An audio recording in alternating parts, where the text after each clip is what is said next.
From east of the Mississippi, investigating the unknown. Welcome to the show.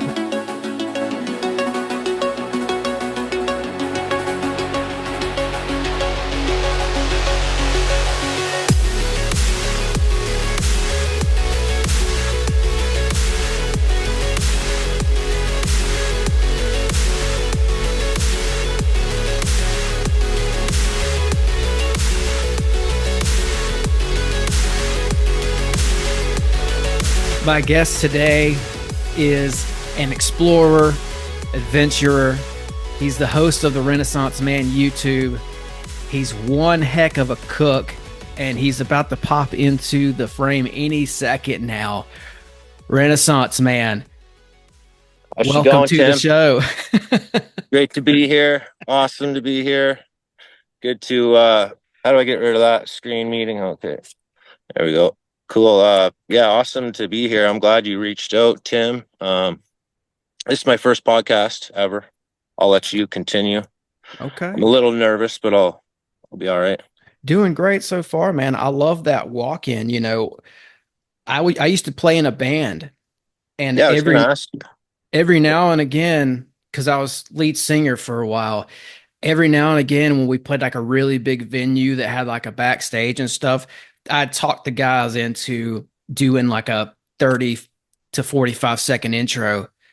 And I would walk out on stage last. Oh, nice. Just, get everybody hyped up. So all that to say, I can appreciate the walk-in approach. Nice. Yeah. Good walk-in's good, man. What kind of music did you play? We did rock, and it was I've done all kinds of music over the years, but that band was rock. More like, it wasn't radio rock. It was more like Led Zeppelin meets a more modern sound. And I was also into like Kings of Leon a lot at the time. I think that probably came through as well in that. Yeah, they're good. Yeah. But, all the work, I do want to say this, all the work that, because you're a content creator. I know that you know how much work kind of goes into this and doing this. It's like, it can be a lot, but when I feel like it's worth it when I get to do shows like this, because recently I've been able to have people on who like I follow, whose content I appreciate, and I enjoy your channel. I've recommended your channel to people before as well in the past. Yeah, I wanted to ask you that. How did you even find my channel? Because like I'm not really well known on YouTube, and I guess I'm starting to be more well known in the Sasquatch thing. But yeah, it's been a grind just to get where I'm at, and I'm still just, YouTube is such a crappy platform. They're always messing with me and taking subscribers, and they take your money and stuff sometimes. Not to bash YouTube, but there's a lot of people call them ScrewTube for a reason. Yeah, yeah. You're not the first person to come on and talk about the censorship and in regards to the money, that as well. I'm not going to go too deep into this because I do kind of want to put this up on YouTube. So I'll try to be light with my criticism here. But I had another guy on who said that his money was taken as well. But yeah, I did find your channel by Bigfoot. I'm trying to remember the first video I saw. I think I found your channel because I was looking for more obscure Bigfoot documentaries. And the first video of yours I watched was something on, I remember you're walking down the road and you were looking for an entrance to get to this place. I think it was like a cabin that where the legend has it that there were these yeah, that was probably the Ruby Creek. Yes, that's the one. Yes. Oh, cool. Yeah, that's my most popular video on there right now. It's got like, I don't know, 200,000 views or something, but that was fun to do. And I'm actually going back to Ruby Creek because I recently found the forest roads that lead up into the mountains there. So at that time I didn't know Ruby Creek at all. And then I met a few locals after I did that video, and I got access because it's on First Nations land. I can get access to the mountains up in there. And I'm gonna make a whole second part to that soon. That would be great. But yeah, that's That's the Chapman Farm incident. yeah. That's where the like an 8, 9 foot Sasquatch came right into a cabin right in broad daylight, and the woman had her kids and stuff there. The husband was working on the railroad or something, Oh yeah. just off the mighty Fraser River, and yeah, ransacked the place, took all the smoked salmon or ripped all those barrels apart. Yeah, definitely a cool one. There's another documentary in particular of yours, and this one I sent to a lot of people. And, speaking of censorship, I don't know how deep we want to go into this work, but I'd say it's kind of like an avant-garde socio-cultural statement Yeah, disguised as a Bigfoot documentary because yeah, it's a, yeah. you know what I'm talking about? You're nowhere to Honestly, hide. like, yeah, I've been using the word documentary a lot lately. Mainly, I oh, sorry, who was We that? might have some activity live on the show. Yeah, it's just I don't know who that is, but anyway, sorry. Yeah, just the word documentary. I want to start making some documentaries. I think some of mine already you could like kind of maybe sell on like Amazon Prime and stuff. I know Mountain Beast Mysteries. He does that all the time. He like makes his documentary. You ever watch him, Mountain Beast Mysteries? Yes. Justin. Hmm. Yeah, you can find all his shows like on Amazon Prime and stuff. But I wouldn't mind trying to put some more out there on other platforms. Oh, I didn't know he had his stuff on Prime though. I Oh thought, yeah, yeah. He's got three or yeah. four of them on Prime. Well, so this Nowhere to Hide documentary, it's a Oh, that one. that's Yeah, yeah, that. Yeah, it's that. a Bigfoot documentary, but it's also like an exegesis on how government does these land grabs. And I think Yeah. people should go and watch it. It's not Uh-huh. like political in an off-putting way. Yeah, that was an interesting one to put out. YouTube did block views for a while on that one, and obviously because of some of the stuff on there. Hmm. I did another one about Hawaii Sasquatch. I had a Hawaiian local on my channel and interviewed him about the missing kids and the Hmm. Oprah and just the fires. And a Hmm. lot of people think Sasquatch doesn't exist on the Hawaiian Islands, but it's not what the locals are saying. Yeah, that's interesting. I've heard about those island Perrymen as well. That's a wild thing to think about because, it's like how did they get there and all that. But, I'll just say one more thing too about this documentary, this Nowhere to Hide documentary. I do want people to go and watch that because I do Yeah. think you did a really good job with it. And I think it's relevant right now because of some of the stuff that might be happening. Just a couple hours from here, we've had this massive flood Oh in yeah. in Appalachia, and like it's being called 1,000 year flood because it's so massive, and Yeah, it's they're it's not just almost using fire, they're using water, fire, landslides, all kinds of things for these grabs. yeah. Hmm. And I don't know if this Appalachian flood. I'm not going to say that it was. I'm not going to say that it was not natural. But I do think that some of these things do happen that aren't natural. I do think there is a degree of weather manipulation going on, Yeah, especially in the 100. case of Maui. Yeah. Oh, 100% on Yeah. that one. And like Lytton, British Columbia, I'll talk a little bit about it, but the head doctor of Lytton, British Columbia, he was the first one to speak up against the vaccinations. I don't care anybody's opinion on the vaccines. I got mine. You all got yours, but Mhm. he was the first guy to speak out about it. He lost his practice. He said, like, two of my patients died. Five of them are mentally ill now, and some are crippled since taking it. And it's a small town of First Nations people. It's about 90% First Nations that live there. We all know the history behind them and government. And yeah, he lost his practice. And a couple weeks later, the entire town burned to the ground. So Hmm. Coincidence, I don't know, but I went there. The forest line around the town, not even touched by fire. The whole Yeah, town's leveled to the ground. yeah. And they put up these black The fences, yeah. walls so you can't so people driving through can't see what work or what who knows what they're doing with that land. You can't see it because they There's block it out. it's like 3, 4 years later, there's still nothing built there. I heard stories, but I don't know some of the stuff I don't even like talking about. But I heard Yeah. it's gonna be a checkpoint.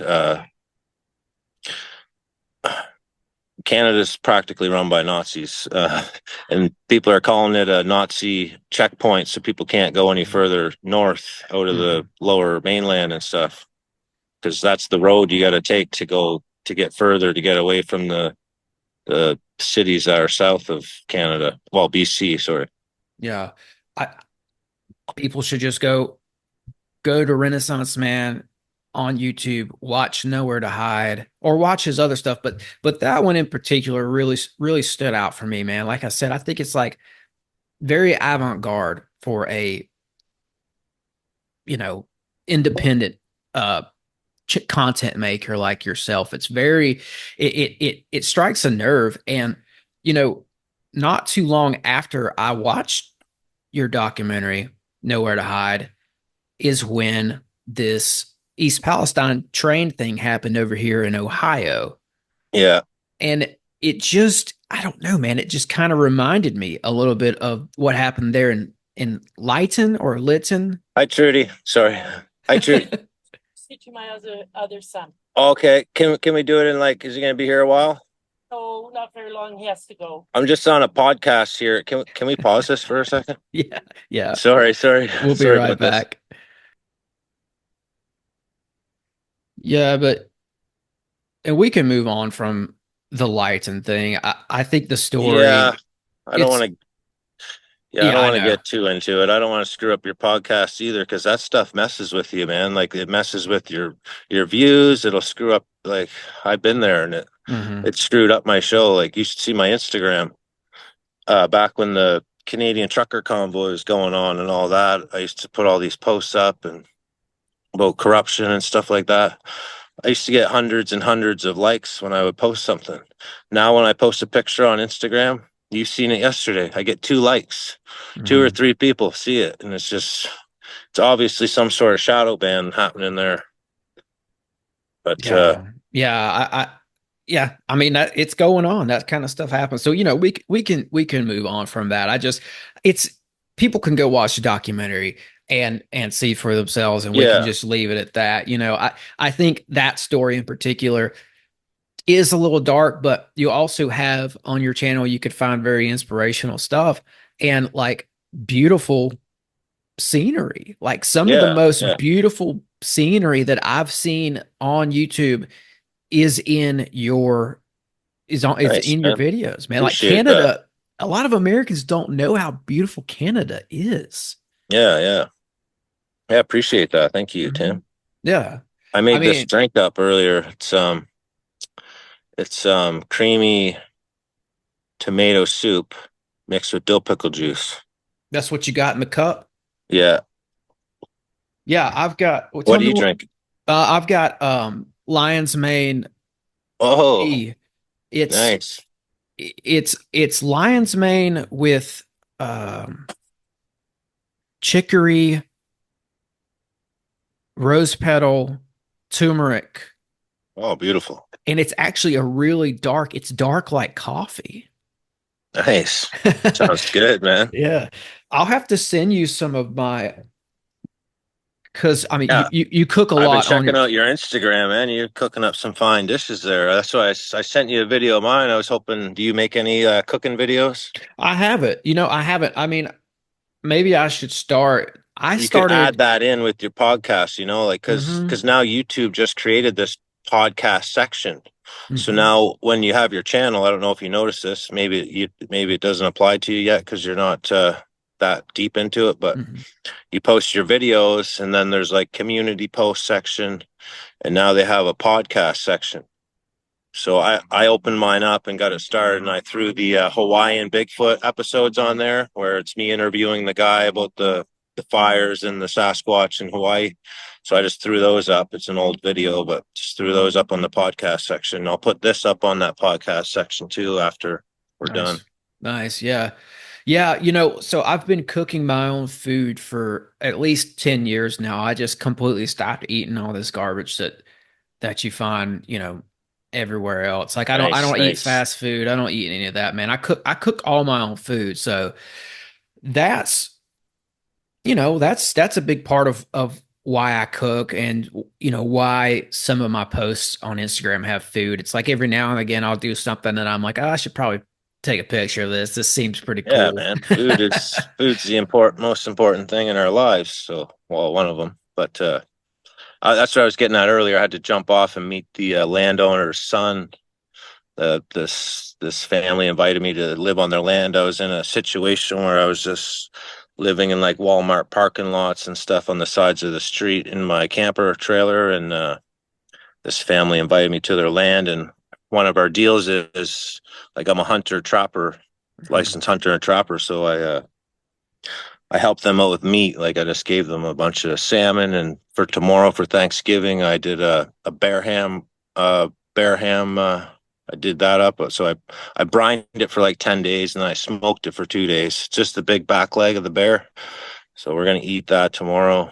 It smells delicious, and I give them Wow. like deer meat and stuff like that, just to help them out because they're helping me out, kind of thing. That's great. I, Yeah. I've tried bear, but I really need to eat bear again. I need to give it another try. I Oh really man, do. bear jerky, bear ham. Like I can make a bear ham taste better than your pork ham that you buy, like your spiral pork ham that you buy at the grocery store.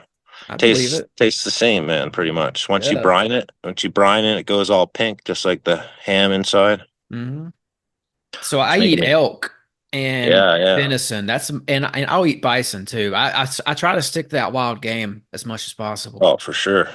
And people are so against hunting. I'm like, so you would rather me go to the grocery store and buy some animal that's stuffed in a cage and filled with toxins and hormones and all this stuff?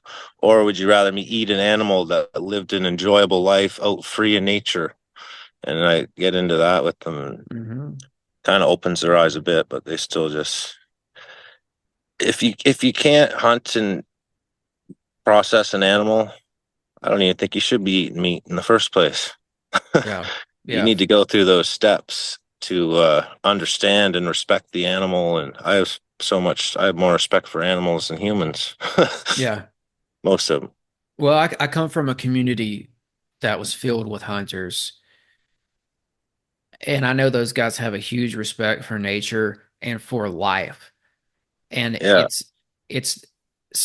some guys get competitive and they do kind of take on this uh sport like Ah, approach to hunt. I But can't stand that, man. Like yeah, I watch these hunting shows and they're like killing something. They're like, yeah, yeah, look, yeah, I yeah, and don't. they're cheering and stuff. When I kill something, man, I'm sad. Like I feel Yeah, bad, and I go up to that animal, man. And I'm like, I tell it I'm sorry and thank it for feeding me and my family. And just some of those hunting shows, I just can't stand the reactions, and you can just tell it's not. They're not hunting for the same reason. It's making me angry talking about it. yeah, I'm with you.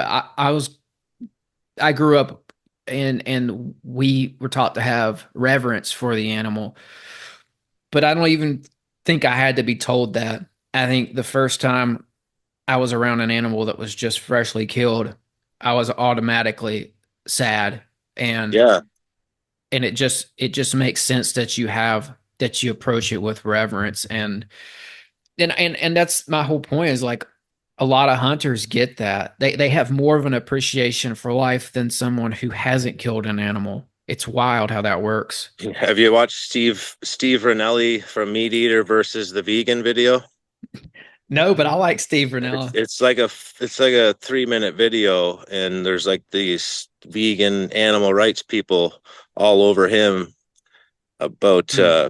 hunting and stuff, and then his answer just destroyed them all, and they all shut up, and the guy just he was pretty much speechless, and he actually agreed with everything Steve said. And you got to Wow. check that out. It's All like right. meat eater versus vegan or something.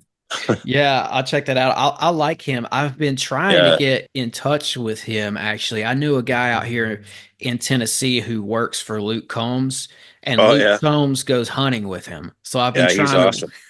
been Luke trying to Combs. Yeah. wiggle my way into that. I don't know what's going to happen, but Yeah, man. That'd be sweet. yeah, I think too like with your channel, like I like how you do a lot of cooking outside. Yeah. Nature chef, I like to call myself. Yeah, I like that. Nature chef. I Before I actually spent about 10 years in the culinary arts. When I first got out of high school, that's what I was planning to be, was a chef. And I hmm, went to travel to Banff, Lake Louise, all these little mountain towns, ski towns, and just worked at those at like sous chefs and as a sous chef at some point and different things like that. I was always working the grill mainly, grilling the meats. And mhm. that's I always kind of had a passion for cooking, even since I was a kid, cooked a lot for myself. So, yeah. Yeah, I've gotten a lot of ideas from watching you cook and do your thing out there. I need to Did you, send you a rub, man. I need to send you like I've oh, been working please on a do. spice blend. Are you? Yeah, Shit, I'll for use that meat. in the video, man, for sure. Yeah, it's got well, it's kind of complex and I'm not necessarily I do think that like just salt and pepper on a good piece of meat is just fine. You know what? I used to make hamburgers. I would crack eggs, put fucking like all these spices, paprika, Montreal steak, and put breadcrumbs in there and everything. Then I started working at this gourmet hamburger place. Best burger you'd ever taste in your life. And I asked the owner there, I was like, "What do you guys put in your meat?" He's like, "Salt and pepper. That's it." Yep, I yep, yep. was like, That's "What?" it. Yeah, I'm just wasting my time with all that other crap. That's it. But you know, I do like a good rub. That's what I'm working Yeah, on. yeah. On ribs and stuff like that. Yes. Yeah. Yeah. Like I've got a rub I'm working on that's got a curry and like ginger, mustard, fennel, allspice. It's got a lot of stuff in it, but I'm trying to get it right. And like I think I've got it down, man. I think I've got it to where it works really well with fish, pork, and red meat. Nice. That's what So, I like, an all-around rub that you just use on everything. hmm. Yeah, man. Send me a jug of that All stuff. right. One of I the, gotta get hip with the logos like you, man. I need to like figure out a way to like put my logo on a oh, spice pack.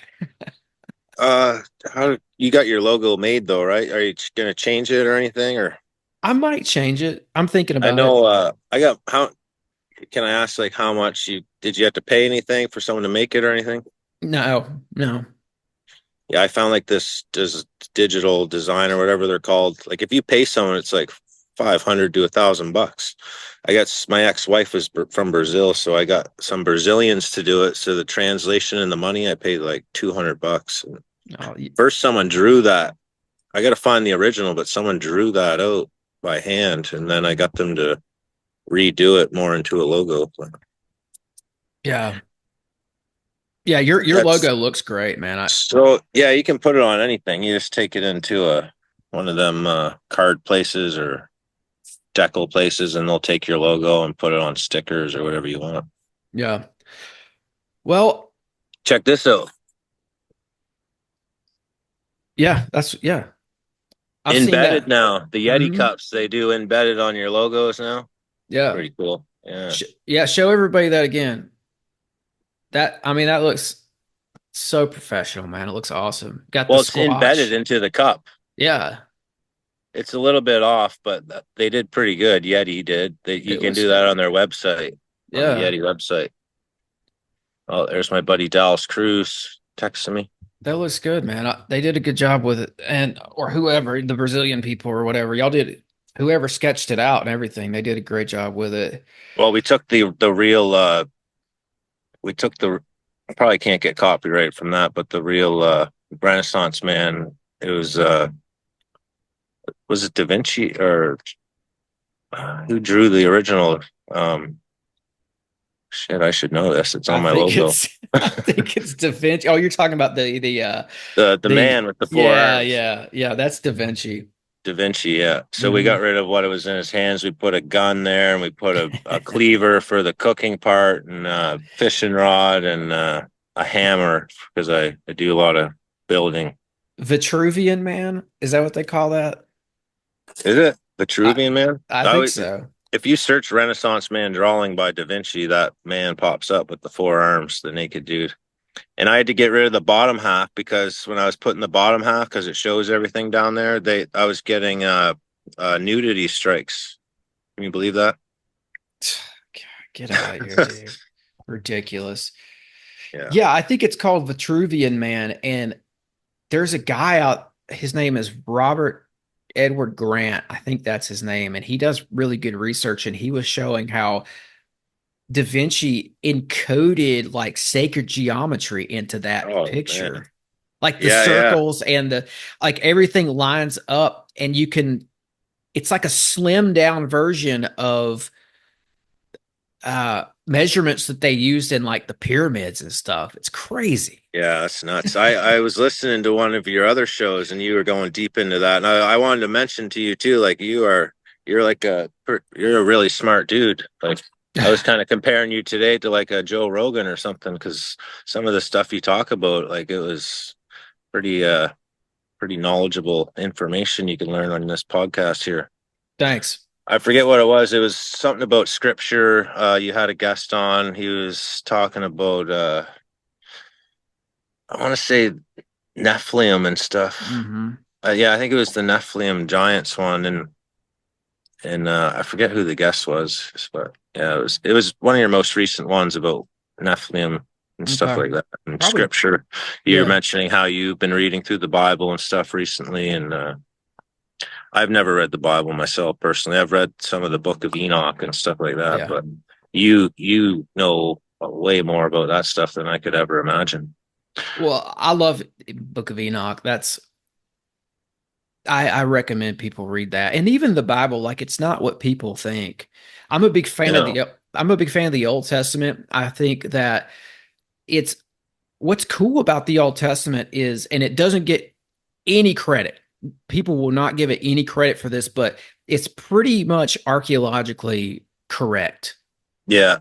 You Is can that go, lawnmower really loud in the background? no, I can't even hear it. So we're Oh no. good. Okay, good, Yeah. good. No, it's so because when well for example, when the Israelites were out walking, they were nomadic. They lived in the desert for like 40 years. Everywhere they go, they tell you. They're like, we're at the brook of such and such, and we passed by this mountain, and then we settled for the night in the region of such and such. And a lot of those landmarks in those regions are still there to this day. Yeah, that's crazy. There's um there's one I just found the other day. It's in the beginning of Esther, the book of Esther, and it's about this king who ruled over all this land in between like India and like Iran. So he just like that whole part of the Middle East, he was over that. And he had a cat or he his headquarters was a place called Susa. Hmm. And there's a whole story involving Esther and this king and Susa, but that city's still there to this day. Wow. It's an abandoned city. And what's the age on that? It's probably, I think it goes back further than that story in the Bible. It's probably 3,000 years old. And the city is still standing. Yeah, it's still Wow. standing. I might have a picture of it on here. I know that we're not like, we weren't exactly going to talk about this, this Yeah, it's all stuff. good, man. I'm here to talk about anything, really. Yeah. If, I don't know. I don't know if I have Susa on here, but I could. Anyway, it's still there. Anybody can look it up as Susa. But it just goes to show you that these books, if you don't want to read them for spiritual reasons, you can still learn a lot about history from reading these books, you know. That's kind of where I'm at. I've never been religious. My mom took me to Sunday school once as a kid, and I felt something like really dark in there, and I actually ran out of there like screaming and crying. She never brought me back since, and I totally love my mom for that because I was never pushed into any religion. I always just kind of came up with my own kind of theories and stuff about life and everything. And there are times that I will look into scripture and I'm like, yeah, that makes sense and Mhm. things like that. But It's an off the charts supernatural book. It really is. And that's really what I'm kind of about with this show. It's like I'm just fascinated by the supernatural, you know, just going back to your logo there. It looks like the mountain in the background is also a Bigfoot, right? yeah, it's the Yeah, head of a that's Sasquatch. Yeah. It's cool. well, what it represents is the Renaissance man's in forest, cooking, fishing, and doing all of his thing. But you got to know the Sasquatch is constantly watching you, not just Sasquatch, Nephilim, all Mhm. us. There's so many spirit creatures out here. I'm becoming to realize I'm catching them on video now. I can see these, something opened up in my head. Like I can see these faces and stuff in rocks and trees. Sometimes the lower quality of your camera too will even be better. Like there's more, it's not pareidolia. Everybody Mhm. blows it off as pareidolia, but I think that word was created just as a something to write it off so people don't get too into depth on this topic.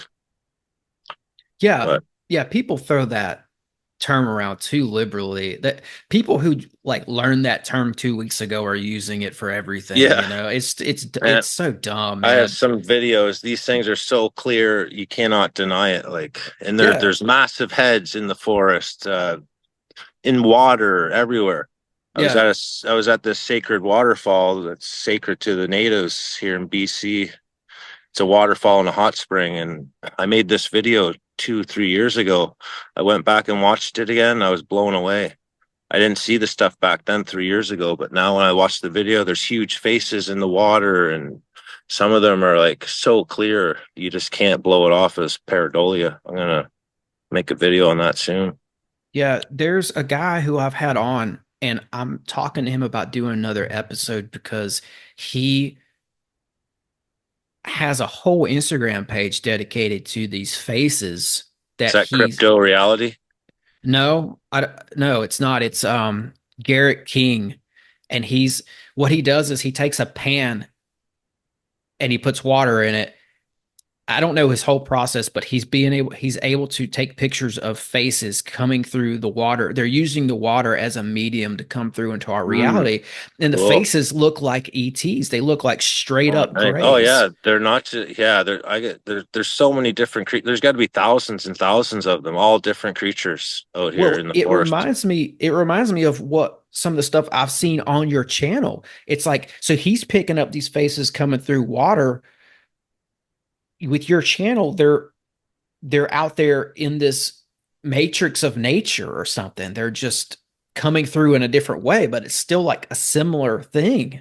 You talk to the natives, they just call it it's the spirits of everything. A rock Yeah. has a spirit, a tree has a spirit, but sometimes you can have one tree and it has 1,000 faces attached to it. But One of the guys who I had on who did talk about the Nephilim, he also wrote a book comprised of like 700 different fairy stories. I've been capturing these fairies, man, Yeah. lately. Like I have a pretty clear video of a fairy. You can see its wings, you can see like its head, its body, and they're like translucent too. You can see them flapping around, but it's like translucent. You can see through it. At first, I was calling them orbs, but then I'm like, man, that's not an orb. Like it's not round. It's not anything like an orb. But I have orbs on video too, with faces in the orbs. And one of them looked like a Oh, that's almost like a wild. First Nations person. It was a face in the orb traveling around. Yeah. Yeah. Those are Yeah, these very are cool. compelling. It's giving me cold shivers just talking about this stuff sometimes. Yeah.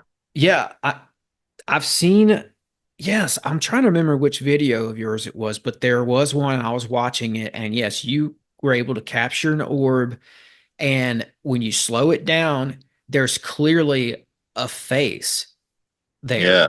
Yeah. It's the crazy. Before I saw that, I didn't know about this. I didn't know that orbs sometimes just had a face in them, not like a little body like a fairy, but like just a face. Yeah. Those fairies though, I'd like to, I don't know, man. They zip around like as fast Hmm. as UFOs that I've captured sometimes. And I asked my buddy Sasquatch Randy about them a little bit, and he said he's seen one once, and he's seen its face. I've never seen them like firsthand. I picked them up in my videos, and I got to slow it down, enhance it, zoom in.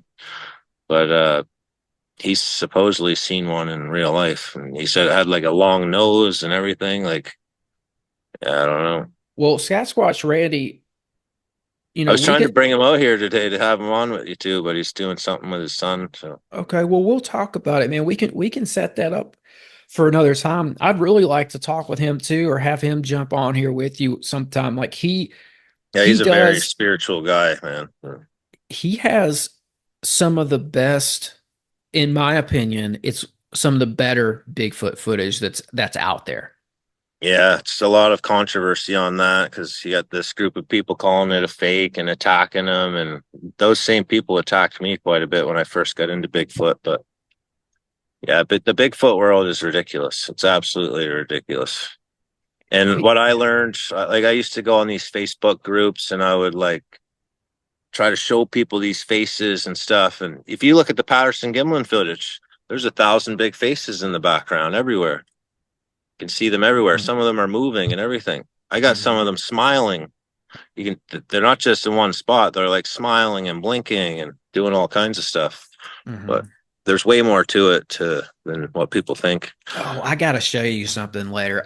It's on my phone. There's a guy who sent me some pictures, and he we can throw him in this basket, bro. Like this whole like you with what you're some of the stuff you're capturing out there in nature with these wood spirits or whatever we want to call them.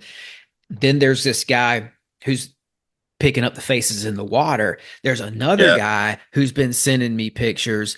He just goes out in his backyard and just takes Yeah. pictures. Yeah. You don't And have to go far to do this. he's got a camera set up, like a security camera, like a motion activated camera.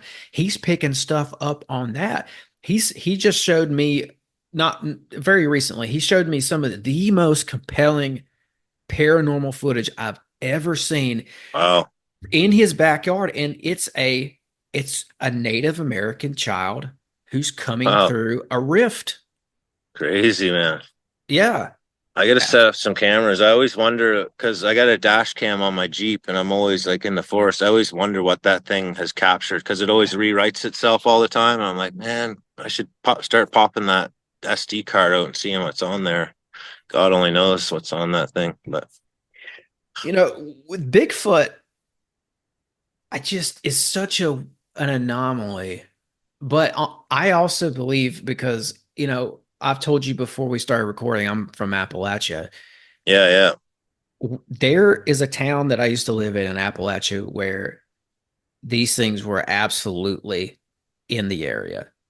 yeah, I mean, they would get to hooping and hollering at night, and it's some of the most otherworldly stuff you can imagine. It's like y- when you hear these things.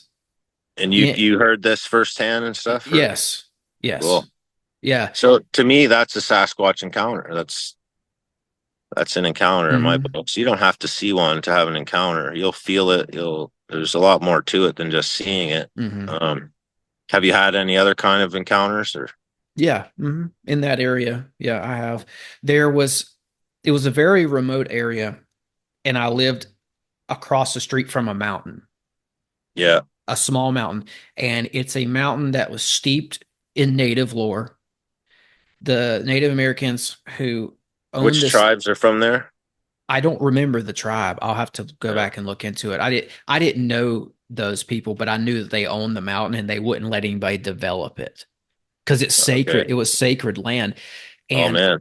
I mean, I probably won't go into all of this right now because I don't want to sabotage this interview with you, but there's a ton of stuff that happened in this area. But one of the things I'll tell you real quick was in late in the evening, right before it got completely dark, I often saw a huge man jump behind a tractor shed about 150 yards from my driveway.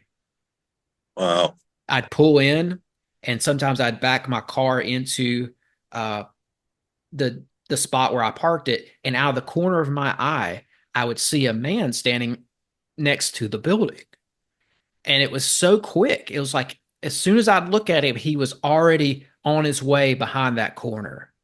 And a couple of times I walked up, I got so interested and just curious about this that a couple of times I got out of my car and instead of going inside, I walked up to the building and I never looked around the corner because I got a bad feeling about looking around the corner.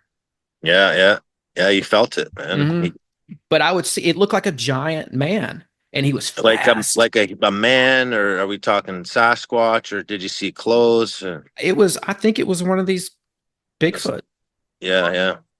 Yeah, they're everywhere, man. Every continent, I would say, on the planet has well, it does. There's reports of everywhere on the planet Mhm. has Sasquatch encounters still to this day. It looked like a man with almost with like a big coat on or something like that. It was kind of tall and lanky, but it may have been a younger Sasquatch. I don't know. It was fast as lightning. It was almost paranormal how fast it was. Yeah, yeah, they're super fast, and a lot of people, Sasquatch Randy one, I guess they'll jump on down on all fours too, and like kind of gallop like a deer or something almost, Hmm. and they're even faster on all fours than they are on two legs. When they start yelling at night, it sounds like it sounds like it's a very large animal. You can tell, Oh, yeah, you can definitely tell. like like the owl. People say they sound like they weigh like 1,000 pound owl. Yeah, so we hang on, I got a dog here. We got a ton of barred owls out here, and get out of here. Go on, get. We got a ton of barred owls out here. Hang on, sorry, got to get rid of this dog. Come on. Hey, what are you doing, you little shit? Get out of here. Get. Some wildlife activity here.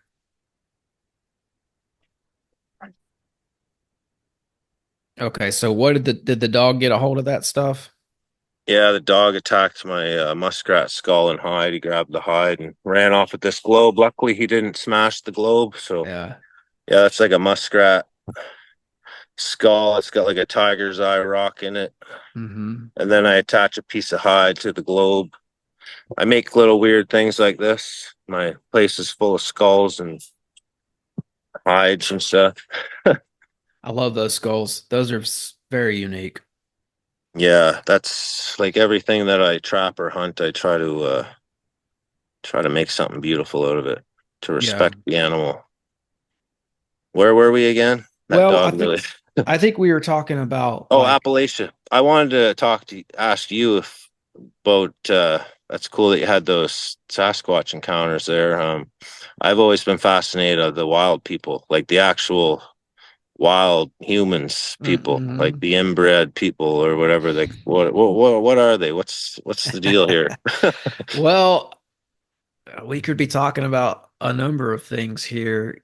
There is lore from the early 1900s and late 1800s of a wild man like creature. It's more like a rabid feral human.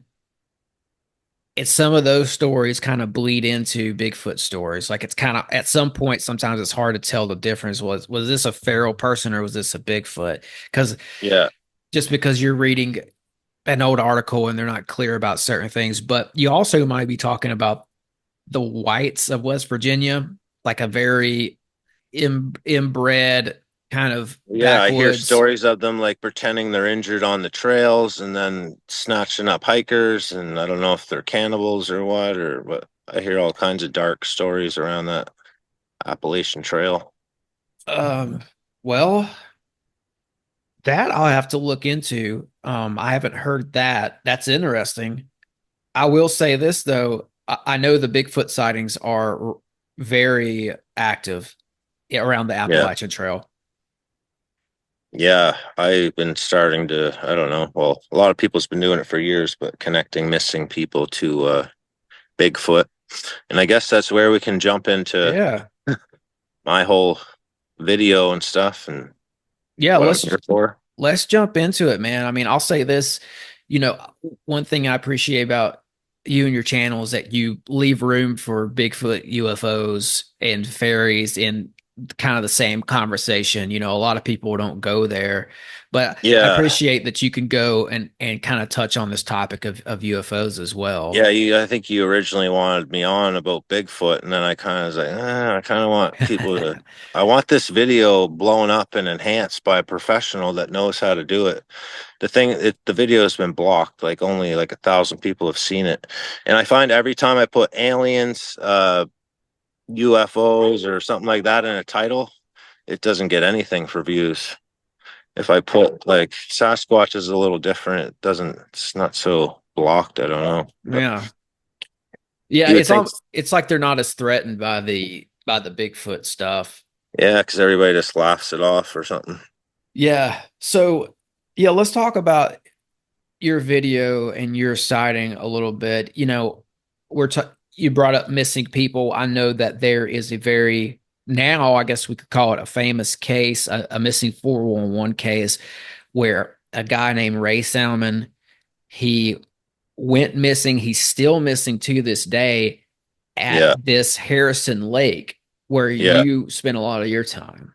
yeah. So that was in David Paulides' newest documentary. I think it's his newest one, Missing 411, the UFO Connection. Mhm. That man, yeah, he was an experienced outdoorsman hunter. He went out hunting and yeah, he just vanished. There's a big David Paulides goes more into it if people need to watch his documentary, but that was literally 5 minutes down the road from where I filmed this alien in the lake. And that lake is just so people know, it's over 1,000 feet deep in some spots. So I believe personally that there could be some sort of alien base under the water there. There's Mhm. been locals that have seen UFOs coming up out of the water there.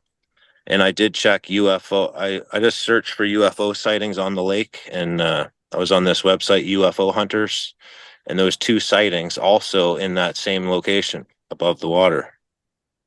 That's just 2 sightings that were recorded on that website, but there's way more that people don't record. Me personally, when I see a UFO, I don't go report it to anybody. No. Same with Sasquatch.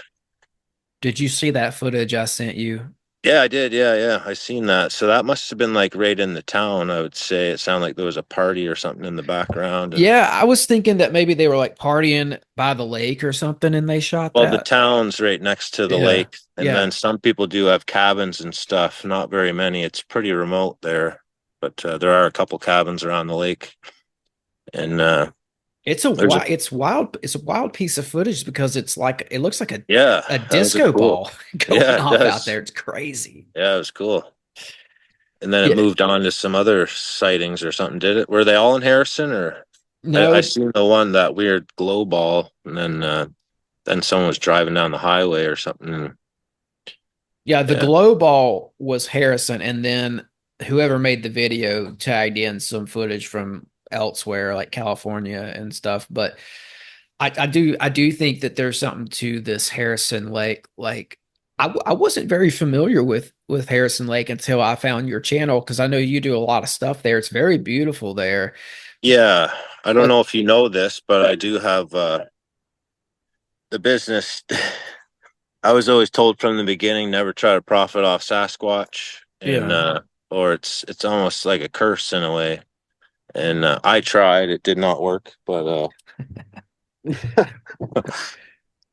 Well, let's I still have this. So this is a little pamphlet I call it Harrison Lake Sasquatch Country Camping. It is something that I do. It's a guided camping adventure.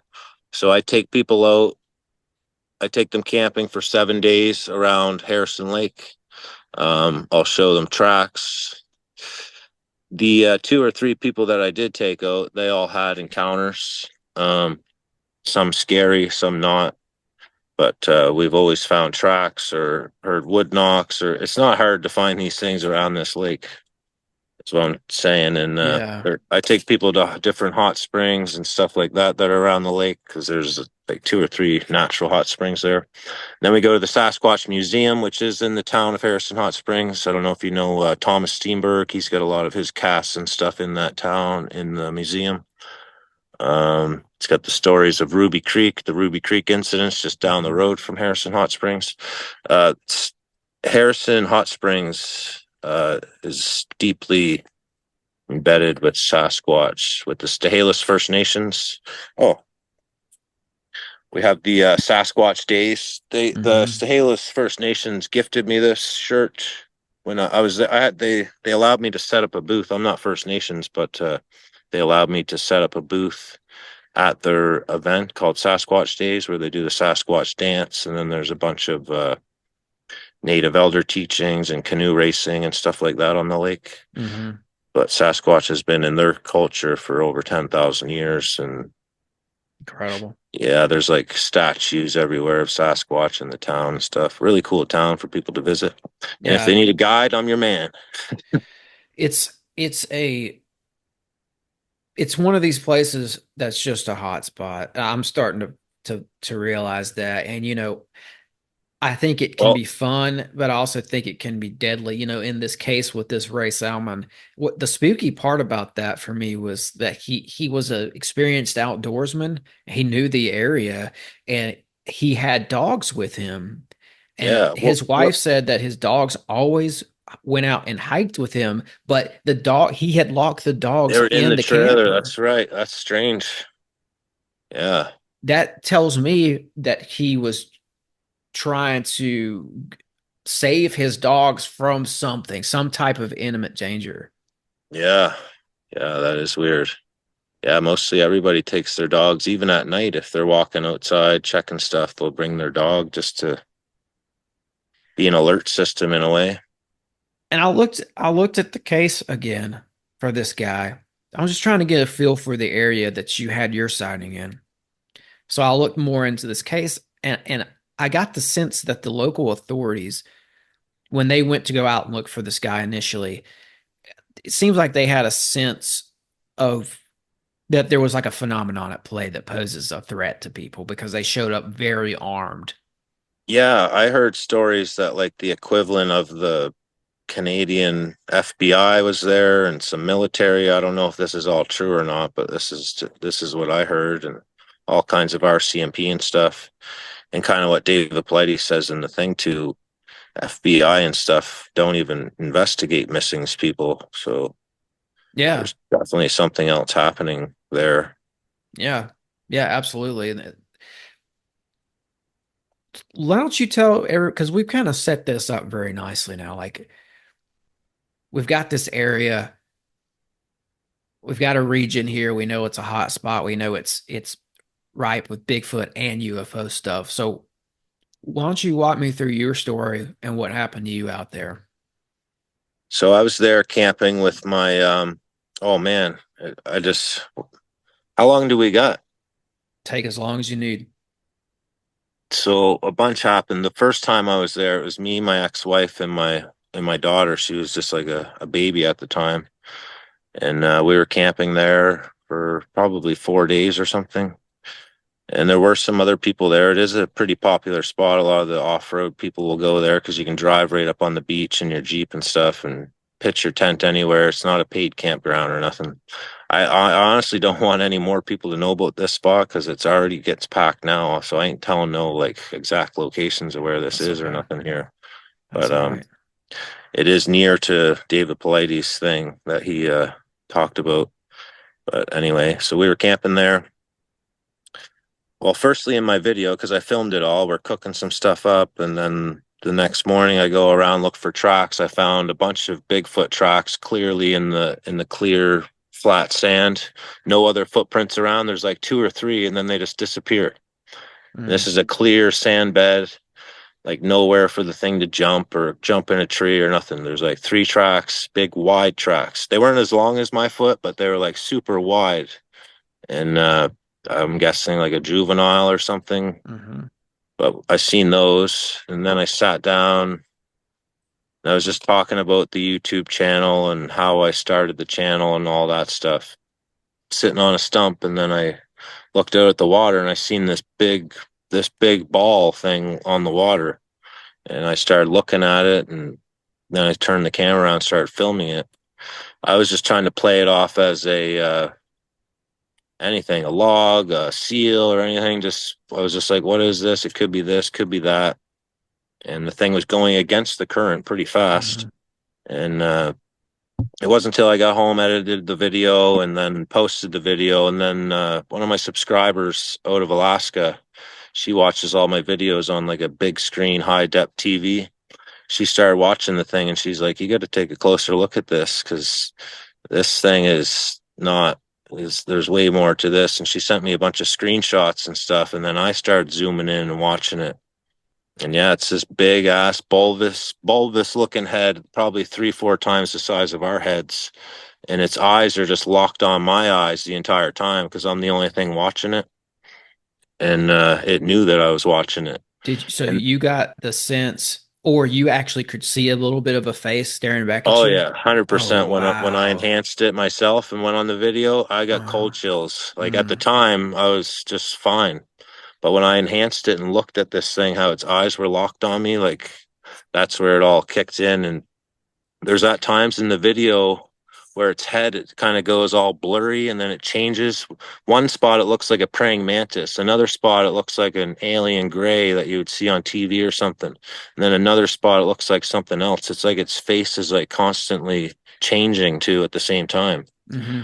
And its head's not like moving like this. It's staying stationary and going like this, like the Yeah. whole way through the water. And yeah, and it just keeps going. And the weirdest part is I stopped watching it and I said to everybody, I'm like, I'm going to keep my eye on it and watch it. And that's just not me. Like I would always watch something like that. Some people think that they might have tapped into my head or something to make me stop paying attention to it because I just stopped like recording after like 2 or 3 minutes. And then, yeah, that was Let it. me throw something in here because I've watched the footage and I'm going to leave a link to the footage for everybody. So just go check out the We description. won't leave the original, but we'll leave the link to the Okay. video. Sure. Yeah, I don't However want you that want, that however you want to do original it. for everybody. Yeah, Yeah, yeah. Okay. Okay. I'm with you. But one of the things that really stood out to me is that, yeah, you can tell that it's something that is humanoid and in the water. You know, there's a way that people look if you're at the beach and you see somebody out and they're doing this sort of wade, they're wading and swimming, but yeah, they're upright while they're doing it. Whatever this is doing that, but the head is way big to be yeah. It's too huge. big to be a human. I have screenshots. You can see a little tiny neck and little skinny shoulders. There's a spot where its hand goes up, and I enhanced the background of that video too. It's way back, far away. Like it needs a professional to go over this. But there's like things zipping around in the sky behind it, and Hmm. all kinds of weird things in that video if you look real closely at it. I go off. Sometimes I sit in my place and look at videos for days and days, analyzing them, and it messes with your head a bit, but Well, what yeah. happened? So what happened the rest of that evening for you? Did you just hit record or did you just stop recording and just kind of go about your business or Yeah, what? I just kept recording the video. Uh I I stopped recording the alien, and then I just continued on with the video talking about my YouTube channel and Sasquatch and stuff. One of my Sasquatch encounters that I had on the other side of the lake there, Hmm. where it was my first time hearing them talk. Me and this English dude were camping at a campground on the other side of the lake. A lot of people think that thing in the water is a Sasquatch too. I don't Mm-mm. think so. But anyway, Yeah. Is yeah, there anything special about that corner of the lake? Is it deeper or is it located next to anything of any geographical importance? there's a river that's right where a river flows into the lake. Oh, I'm not sure how deep it is there. I need to re-download that Navtronics app and maybe go there with that app, and then it will tell me how deep the lake is and every point. You know that boating it? I don't know if you know about Navtronics. It's called. It's like an app for boaters, and it tells you where the how the depth of the water that you're on. okay. No, But I wasn't aware of that, but that's interesting. yeah, I use it for like crabbing and stuff. I do a lot of crabbing, so I'll use that app for my depth on my crabs and shrimping and stuff. Yeah, I would be very curious. I would like to see how deep that is out there. That's, Yeah. not that because well, I'll Right just where it was actually is not that deep. I because sometimes it gets lower and it goes up and yeah. down depending on what time of year. But so Well, that I was do just think that was these my things. encounter there. Sorry, Okay. you go No, ahead. I was just gonna say I do think that these things inhabit spaces in the water. I know the oceans.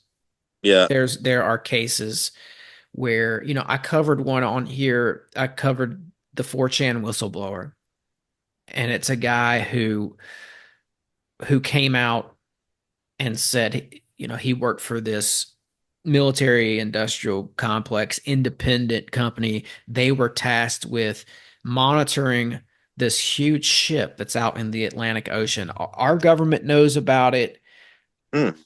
and they're keeping it under wraps, but they've got this Whereabouts in the Atlantic? Like, in the Bermuda Triangle. oh, okay, cool. Huge ship, man, and it only moves if we approach it with ships or submarines, or if it feels threatened, it will move for a little What? bit and then it'll come right back. But Huh? this guy wrote up 40 pages of Yeah. stuff on this and put it online. I read through all of it. It's very compelling, and they've been watching it long enough to where they realize its purpose. In part its purpose is making smaller UFOs. It's like a Oh, weird. factory. What? Yeah, it's wild, Crazy. man. I can send you the stuff on that if you Yeah, ever want man. to see it. Send me all that stuff. I love that stuff. We have something called the British Columbia Triangle here. I actually live in it right now, and I think that location might be in it as well. It goes a little further east, but it's like a triangle where um a lot of missing Man, people wind up. really? I'm pretty remote. There's a couple people that live on this property, but I'm super remote. I'm at the bottom of Stave Lake, which is another hot spot, just like Harrison Lake. And then there's Golden Ears Park, where I go all the time with Randy. That's another hot spot. I'm right in the middle of all that stuff. And I was just talking to the neighbor. She brought me over some casserole, and I gave her some. She's really into Sasquatch. She told me on tomorrow they have church, whiskey, and Sasquatch days. That's her ritual. So she'll watch Sasquatch videos. And Mm, but she was over. We had a fire and we were talking and stuff. She told me about some of her encounters. She went back over to go to bed or whatever, and everybody left. And then we heard a bunch of hooting behind her house, and then there was a bunch of loud knocks behind her house. And that's what she told me. She's like, she's in her 70s, I think, and she's a outdoors woman, like knows what she's doing outside, and she's lived out here her whole life. And yeah, she's had quite a few Sasquatch encounters just right in her backyard. that's cool. And, and right where I'm living, there's like two big Sasquatch tree breaks next to my trailer, I noticed, and I found a few foot tracks in the mud Mhm. out here too. But Well, I got to ask you this, and you can answer it however you want. Was there, it seemed like when we talked before that maybe there was somebody else who was thinking about joining us here and telling a story. yeah, yeah. So I want to tell you I brought my mother and grandmother and my ex-wife and kid there again about a year later. I want to talk about that first Okay. because that'll work us up into my next time visiting there. So I brought them all camping there, and a lot happened then. Um, so my mother, she woke up at like 4 in the morning. She heard like talking or something outside, and she woke up and she looked up, and there was something. All my tents are the mesh roof tents, so it's all mesh, so you can see up through the top, watch the stars and stuff. But when she looked up, she said there was a creature that looked like a seal. It was about 7 or 8 feet tall, with like tall, spindly, with like leathery skin, looking down at her and my grandmother in their tent. But before this Oh, happened, there was this truck on the beach, and my kid was like attracted to this truck. And my kid started running to the truck, and my mom had to chase my kid down. She was, I think she was like 2 or 3 at the time. My mom had to like chase her down because my kid was like super attracted to this truck. And when she started chasing her and finally grabbed her, she looked for the truck, and there was nothing there. oh, We what? had a flock of geese flying Yeah, overhead. I heard. I wondered what that was. Yeah, so I thought But that was really strange. And my mom had a totally bad vibe about this truck and everything to do with it. So she like grabbed my kid and just kept her away from that. And then that night she heard the talking, and then she woke up, and then this thing was hovering above her tent. okay. And again, I think the next night, all four of us witnessed a massive UFO fly over. Everybody that I showed the video to, they're like, "Oh, that's Starlink. That's Starlink." I went on Starlink's thing. There was no launches that day. I think it was the edge of a fucking massive UFO ship, because it was all those dots all in a row like Starlink, but it was, you Mhm. could see that it was like cylinder, like a cylinder type. Yeah. And Yeah. all four of us witnessed that Wow. fly overhead at the same location. And there was another thing happen. We heard like a massive bird fly over too at that same location. It was dark late at night when birds aren't even normally out. All you could Hmm. hear was this massive wing flapping overhead. So it Yeah. wasn't just me that witnessed this. But the weird thing to me is, why was this thing attracting my kid? Why did my mom see the thing over the tent? My mom didn't even tell me this till recently. She's like, "Jason, I need to tell somebody this. You're the only one I can tell that won't think I'm nuts." And she's like, "I need to talk about it." And then she told me these encounters, and she had some other encounters, her and my grandmother, at Would other lakes that I'd taken them to. would you describe that creature again that she said she saw She through the said like tent? 7, 8 feet tall. She said its head looked like a seal's head, Wow. and a long, spindly body with like leathery skin. So if its head looked like a seal, maybe this thing came out of the water. Yeah, that's what I'm thinking. That is And creepy, man. some of the screenshots do kind of look like that, like the one where to me it looks like a praying mantis. That could be Mm. kind of similar to that. Those all those screenshots are actually in my video, because I have 2 or 3 videos on that, and they're somewhere in those. People can find that. A part of the story you told me reminds me a little bit of like a Wendigo in the sense that it got into your kid's head almost. Yeah, yeah, that was a scary when she told me that. Uh, Yeah. I didn't like that at all. But what I was thinking, like, why, like, my kid, my mom, and me are all related. Why are we the ones that have that, had those Mm-hmm. encounters? Mm-hmm. Maybe But it's genetic. I've heard that hypothesized before. yeah. And then just recently, so I met this, we had a bit of a falling out. I won't get into much detail on that, but I brought this supposed starseed type girl there. She says that her ancestors are.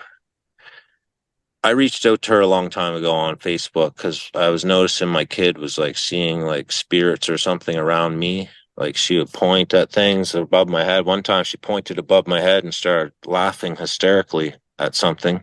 And I Mhm. could always like see her looking over my shoulders and stuff. So I reached out to this girl, and I was like, "Can you like help me if there's like some dark spirits are attached to me or something that my kid's picking up on or something like that?" And then she's like, yeah, I'll send my spirit team into your apartment and they will get rid of any of that dark energy. Little did I know that her spirit team is actually a race of extraterrestrials, which is supposedly known as AFIMS. Have you ever heard of them? No. She's supposedly they're her ancestors. They live on some planet where she's from. I can probably get the planet and all that, but supposedly she's a star seed. And when she says her spirit team is these extraterrestrials. They're not actual spirits that you would think like human spirits. Mm-hmm. And she talks to these things daily to get guidance in life. And she does spiritual readings for people and card readings. And she's on TikTok. It's Divine Gray on TikTok. She does readings and stuff for people on there if you guys want to find her. And yeah, anyway, she brought her spirit team in and when she did that, a couple of days later, my ex-wife, I was at work, she called me. She's like, Jason, there's something in here. Something keeps opening and closing the garbage can, and I'm seeing shadows everywhere. My ex-wife's not into this stuff, and like she's Yeah. really, really Catholic. And then I rushed home and nothing there or anything. And I got to say, things didn't seem to get better. They actually got worse. That same period, my YouTube channel got shut down, got demonetized, and just yeah, things did not get better when Mm-hmm. she. Yeah. And anyway, I brought her out here. She's from Nova Scotia, so she flew out here to British Columbia. I brought her to the spot, right the exact spot where I filmed the alien. She talked to her spirit team. They told her to make a protection circle around us. She did that, and then these beings started approaching us, and she's like, these things are huge. And I didn't even tell her the size or anything that what I filmed or nothing. She didn't even see the video or nothing. She's like, there's like four of them and they're huge, like they're massive. I was like, well, yeah, that head that I filmed was huge. It was like the head looks like it could be like 3 feet long. Like it's a huge head. Like, well, yeah. But so we have some video of it, and the feeling was intense. Like it was so intense. Like I didn't even want to be there. She didn't want to be there either. But we tried to fight off the fear and stay there. And what we have on video, it's like four little fuzzy balls. You can't see them or anything, but you can feel that they're there. Hmm. They're not little. They're like big, glowing, like all blurred, you know. Mm-hmm. And she she said that her spirit team says that they want to make contact with us, that these beings want to make contact with me and her. So we try to like fight it off and stay there longer. Just wait for this bike. And I started hearing this clicking, like getting really close. I don't know if you ever go crabbing or anything. You pick up a crab or a lobster, it starts to do this little clicking noise.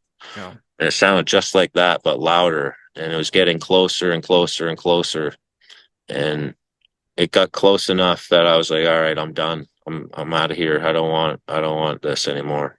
Mm-hmm. And then I found out too that the Predator movie, I guess that thing clicks too. Oh, Someone was wow. telling me the other day in the movie The Predator. Yeah. Yeah. Wow. So what happened the rest of that night? Where did you guys decide to make We this protection circle? right on the beach, right Yeah. next to the water. Yeah. Right around my Jeep and everything. But when it just got overwhelming with fear. So I was not like fear, but it just felt like I shouldn't be there anymore. So I decided we jumped in our Jeep and we drove down the beach a bit away from there and sat there for a while with the windows down to see if anything else would happen, but nothing else really happened. So then we just kind of took off.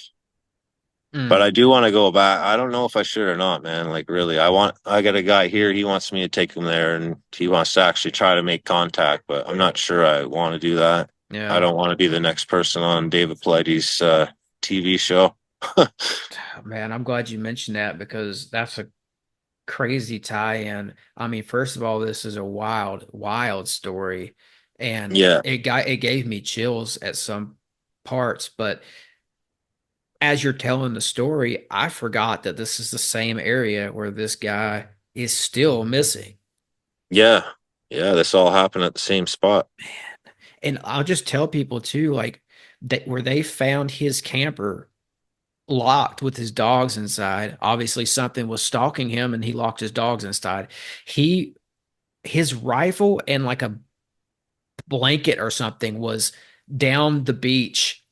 I don't know, like 300 yards or something down the beach, and then up behind him on the mountain, way up in the mountains, was his pistol. Yeah. That's weird.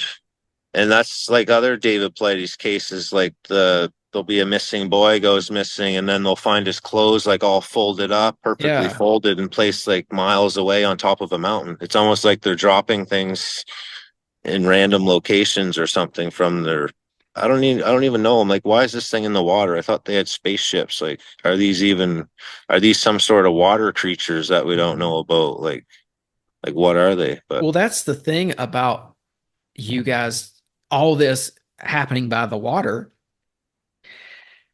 and lakes, especially. There's a whole episode that I've worked on. I haven't put it out yet, but I found all this information on lake covens and yeah. people who use lakes. Crowley, for instance, Crowley used lakes to do magic.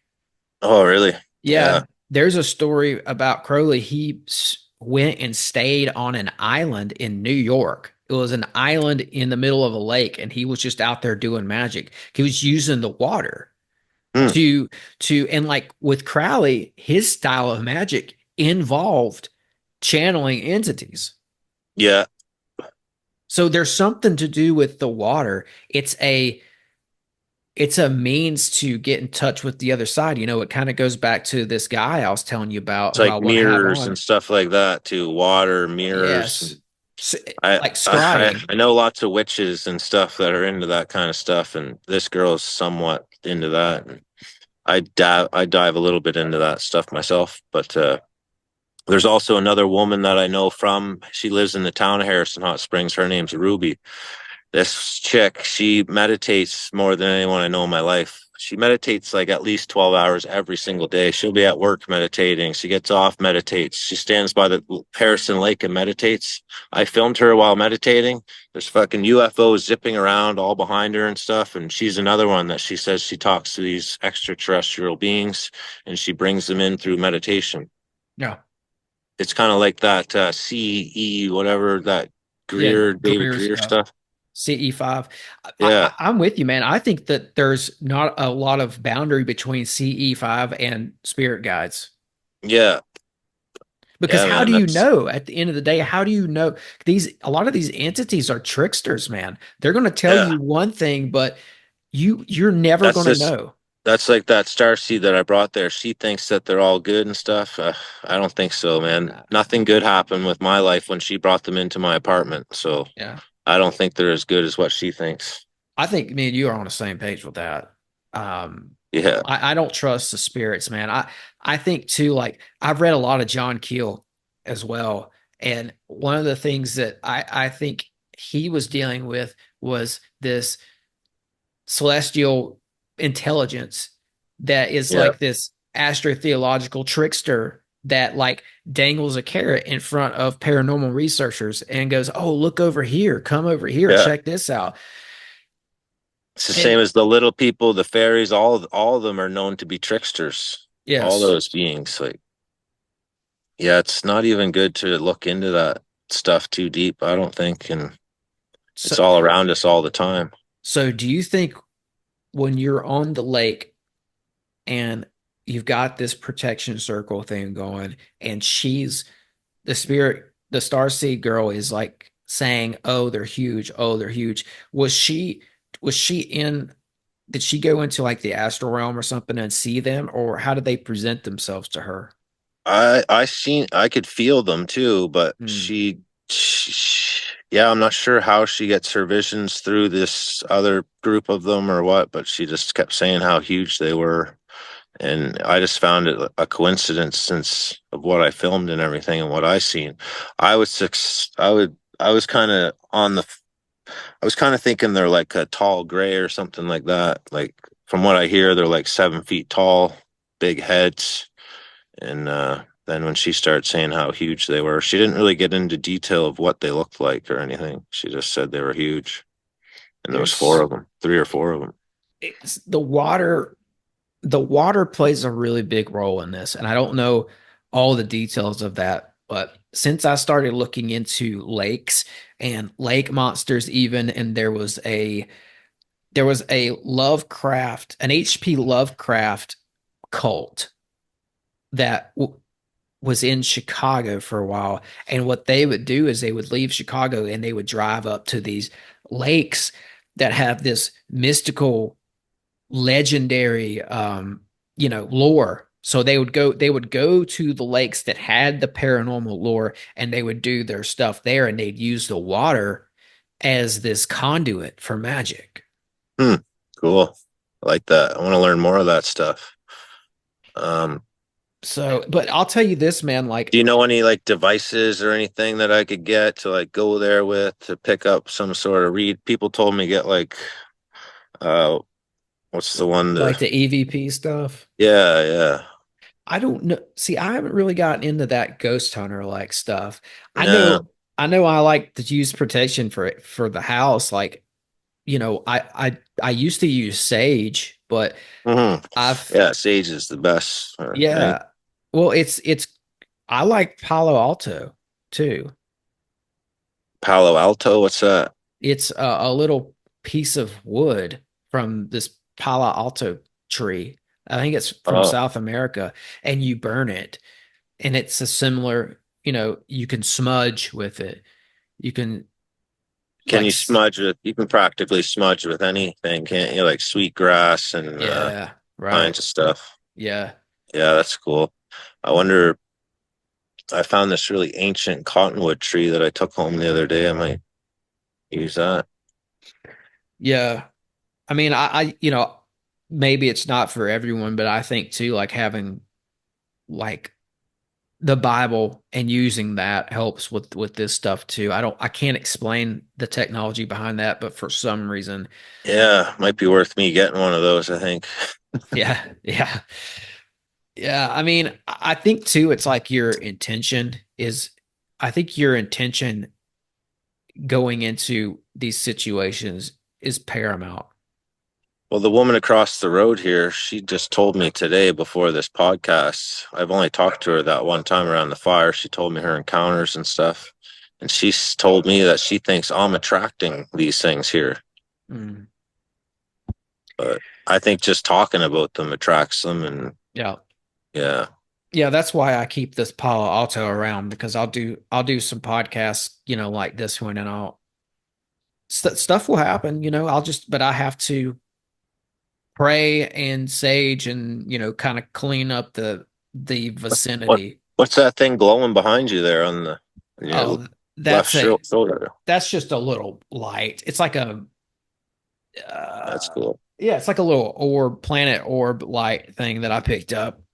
Cool. So, oh man, I was going to ask you too, like speaking of seeing faces and stuff, one of your videos, well, I've seen on your channel where you'll show it's just a still shot of this face back in the woods. It looks like a fairy face almost. It looks like a little gnome guy with a hat on or something. Or, Yeah, but you could see it's got two little white eyes. yeah, yeah, yeah. I remember that video. That How did picture. you capture that? Um, is that the which video is that again? There's I don't this, remember, but I don't remember it's which like video it is. I'm sorry. I it think looked like he you, was wearing like almost like a witch's hat or something, or I can't yeah, remember. so like a little, it just looks like a little, I should have saved a picture of it to pull up.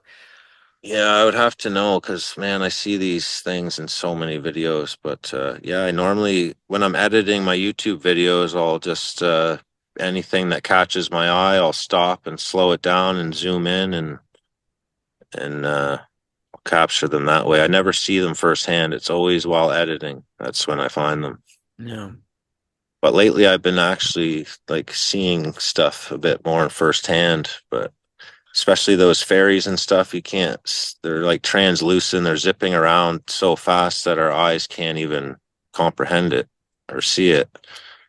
Uh, I got another video I haven't released yet, but I filmed a bear hunting video while I was processing doing the gutting and all that. There was like a bunch of little tiny discs zipping around everywhere, watching me or doing something.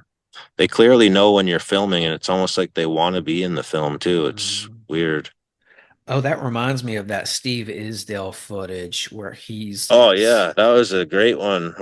Is that the one that I broke down of his? I Did you see think, that? yeah, yeah, you did. It's Steve Isdale. He's standing on like the ledge of a mountain and he's looking out over this valley. Yeah, And there's these two big mountains and he's kind of looking out in the between one that them. zipped between the mountains. That But was the footage is wild. It looks like yeah, there's a it's base. huge too. It looks like there's a UFO base in the mountain Yeah, because yeah. all these little UFOs are zipping in and Yeah, they out of start there. coming out, but then there's that one that goes in the sky between the two mountains too. But yeah, that really looks like some sort of wall opening up in the mountain that these craft are coming out of. That I would video love to get is, that location and go there, but yeah, that video is alive. There I is don't think stuff. Steve likes me too much. I've talked to him a few times. Well, I Have, haven't talked to him. I We got in an argument once on Instagram about something stupid, but yeah, I sometimes I get little digs and stuff at him, but I think he probably appreciates the promotion. Let's yeah, not, maybe. let's, I wish he'd promote my channel some. but I'm telling you, so yeah, that video that you did breaking down that Steve Isdale footage is phenomenal. Yeah. It's too much stuff to be natural or coincidental. Yeah, I love making those videos, but they really mess with your head too. Like I sat in my bedroom for like a week or two making that video, and the more I would look, the more I would find, and it just messes with your head after a while. I was going to ask you too, when it comes to Sasquatch Randy and his footage, which again, I'm just going to tell everybody I love that footage. It's some of my favorite Bigfoot footage out there. I just want to put it out there. You need to Yeah. check it out. I know it's in your intro for your show. Yeah. Uh, but was that near this Harrison area? No, that was in Golden Ears Park, which is I don't know, an hour or two drive away. Okay. Golden Ears is a huge hot spot. I don't know. You probably might have seen me and Randy and Sky Lee there where we found all the structures and stuff. There's like Hmm. it's a video of just all structures, but that came from that park, that stump thing. Oh, and by the way, that stump photo of his, he collected DNA from that photo, and that DNA was used in Melba Ketchum's DNA study as well as L.A. Marzula's Mm. DNA study. Do you know L.A. Yeah. Marzula, Hmm. Nephilim dude? Yeah. So yeah, he got hair samples from that stump, which was used in those DNA genome projects. How did that come back? Unknown? Well, that whole Well, wait, I think with Ketchum, the hybrid it ha was, it was like the DNA came back as like human female yeah. as the mother and then unknown as the father, right? Yeah. And back to the Starseed girl, she wasn't into Sasquatch at all, never looked into him. She asked her spirit team about Sasquatch for me. What she said is they were vanished from the land. They were vanished from society because they did something really bad to like a female queen or something like that a long time ago, and they were vanished. Um, I would guess like it was a sexual assault or something on one of them. It was something not along those lines, she said, that they did, and then they were like cast out. But Hmm. I found that kind of interesting because it goes back to some scriptures and like all a bunch of different stories. Well, that tracks for me. I think at the end of the day, all this stuff does have a spiritual component.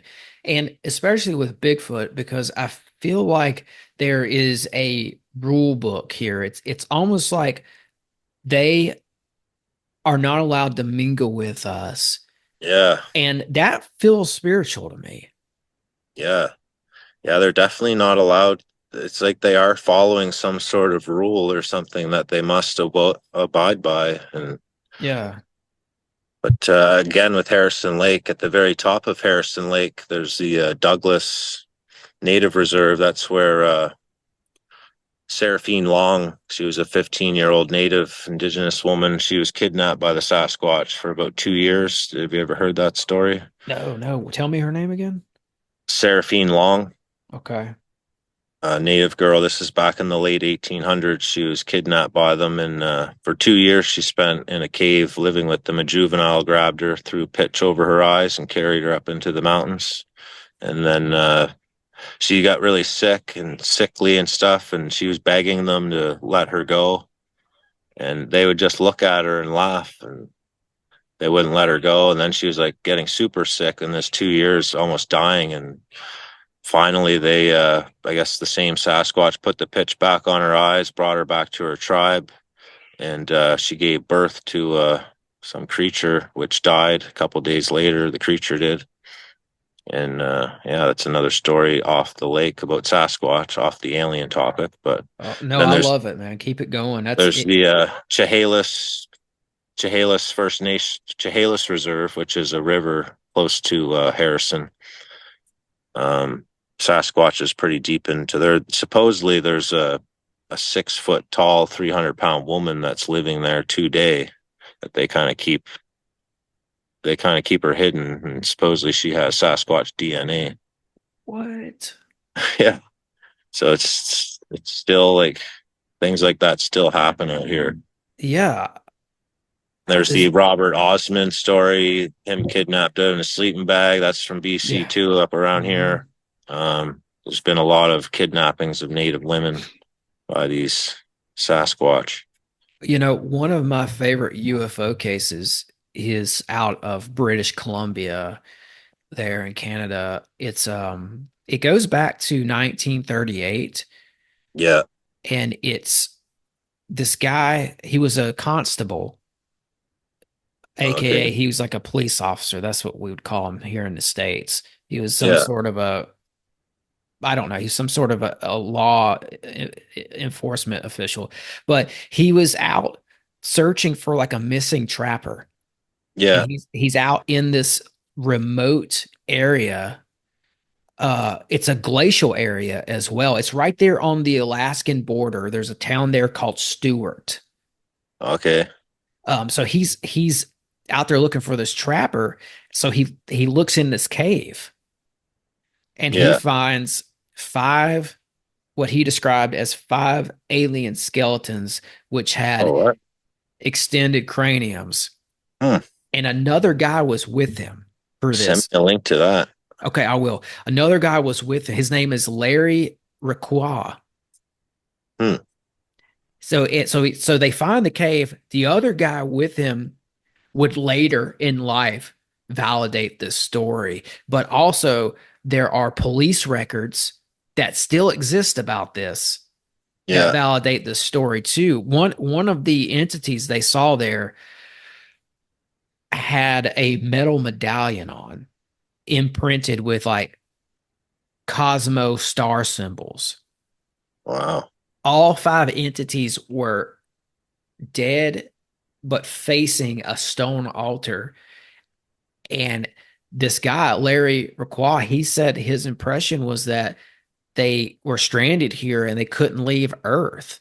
So they hid out in this cave and they eventually died there, I guess praying to their gods or whatever. But the cave had unusual characteristics, they said. They said it like appeared to wind in like a vertical configuration and the walls were like really smooth, like Hmm. as if the beings had used like a some type of boring device, but with technology that was very advanced. And they made tunnels within this cave. So, and like this story got put forward. I did some digging on it. They were trying to get Art Bell back when Art Bell was alive to cover this. Yeah. I don't know what happened there. That fell through, but the guys that were on Art Bell were or were trying to talk to Art Bell. They wanted to go back out and find this cave. They were trying to get a little bit of Well, that hype built up around it. technology was probably still there, wouldn't it have been when Well, they? so yeah, well, as of 2000, the skeletons are said to still be in the cave. What? Yeah, because these guys, these cops, they never went back and moved them. Oh yeah, yeah. Shit. I'll send you the link to it, man. But it's a wild case, man. And like all these guys on their deathbed said it's true. They weren't UFO guys either. Man, it goes back to 1938. These guys were just Peoples good. must have been in there by now, though, since if it's public like that, you think, or I don't know. it'd Maybe. be cool to go explore that. Yeah. There was another Cool. cave. No, not. Yeah, I did. I came across another cave story, but I don't have it with me. But That was in BC, way up on the Alaskan BC border, I guess, hey? Probably on the yes, coast. it was up on near this Stewart. It's beautiful up there, man. It's That's right like on the coast, isn't it? Yeah. Like, it was further up inland, I think. I got a picture of Stewart here. I'll pull it up. So this is the this is the glacier up there. oh, cool. Wow, So it's a beautiful glacier. yeah, it's level. Wow, I've never seen a glacier like that before. That's crazy. I know, I love it, man. It looks like they can I don't know, there's a road on it apparently. Like Yeah, the it regular looks like a road, road. It's yeah. The regular road runs right up to the glacier and then you can wow, just get on the glacier. that's beautiful. Beautiful. That's where this is an area where they found this cave and I think that they were based out of this place, which is Stewart. Hmm. Wow, this reminds me of Jasper because I went on a glacier tour in Jasper, which is another town that just recently burned to the ground, by the way. Mm, man. Beautiful tourist town in Alberta here, just on the other side of the border. Well, Alberta, BC border. But this town reminds me of there. This looks very similar to some of the towns I've seen in West Virginia. Huh. Just a Yeah, looks nice, cool. quaint little mountain town. Only Yeah, yeah. our mountains are as big as your mountains out in Canada. Like the scale of your mountains Yeah, in Canada are just so much bigger. BC's cool, but where I first fell in love with the mountains was in the Alberta Rockies on the David Thompson Highway. I'm Mm, a Thompson myself, Jason Thompson, and David Thompson. He's like our Canadian Christopher Columbus, I guess, Canadian explorer. He's the one that mapped all the Rocky Mountains and stuff. He used to work for the Hudson's Bay Company, and he mm. actually is the first recorded white man recorded Sasquatch encounter, first ever recorded on history, other than like the First Nations and stuff. So he used to map the Rockies for the Hudson's Bay, and when he was doing that, he was had like some natives helping him through, guiding him through the mountains or whatever, and they found these tracks or whatever. The natives thought that they were a young woolly mammoth. Have you ever heard the story of that, David Thompson? No, no. Yeah, the natives thought it was a woolly mammoth track, and he thought it might have been a giant grizzly bear or something, but then he started looking more at the track, and it was had toes and an arch and everything, and it was one of the very first Real, Sasquatch encounters ever. really? Yeah, we That's got a your place. relative? I don't know, maybe. Oh, Yeah, he came from your European descendant somewhere and came over here and married a native woman. And hmm. yeah, this is way back in the fur trade days. You know, I think Canada in general has a lot of hot spots. I remember this clip of I saw on YouTube about this crazy news segment that came out where on the news they're talking about how in 2017 they said 3 UFOs per day were seen in Canada. Hmm. And Uh, Vancouver in your area was high on the list as a hot spot. yeah, it is. Uh, have you watched Mountain Beast Mysteries UFO documentary yet? No, I've only You seen know his Bigfoot Justin? stuff. Yeah, so he never really accomplished much with Bigfoot, but he moved into Edmonton for like a couple years. He's got some of the most incredible UFO videos I've ever seen, and then he posted a documentary about it. It's probably the best alien UFO documentary I've ever seen. Okay, I'll Uh, watch it. And this is yeah, Mountain Beast Mysteries. yeah, Mountain Beast Mysteries. And he filmed it all from the city of Edmonton. Edmonton, it's Alberta's known for just here in BC, it's always foggy and because this is like a temperate rainforest here. Mhm. And in Alberta there in Edmonton, it's always clear skies. It's like winter time, it's clear skies. It's always clear sky. And he got all this from the balcony of his apartment, and it's just some of the best UFO video footage I've ever seen. There's orbs going in and out of people's apartments, and he's got like triangular disc going over.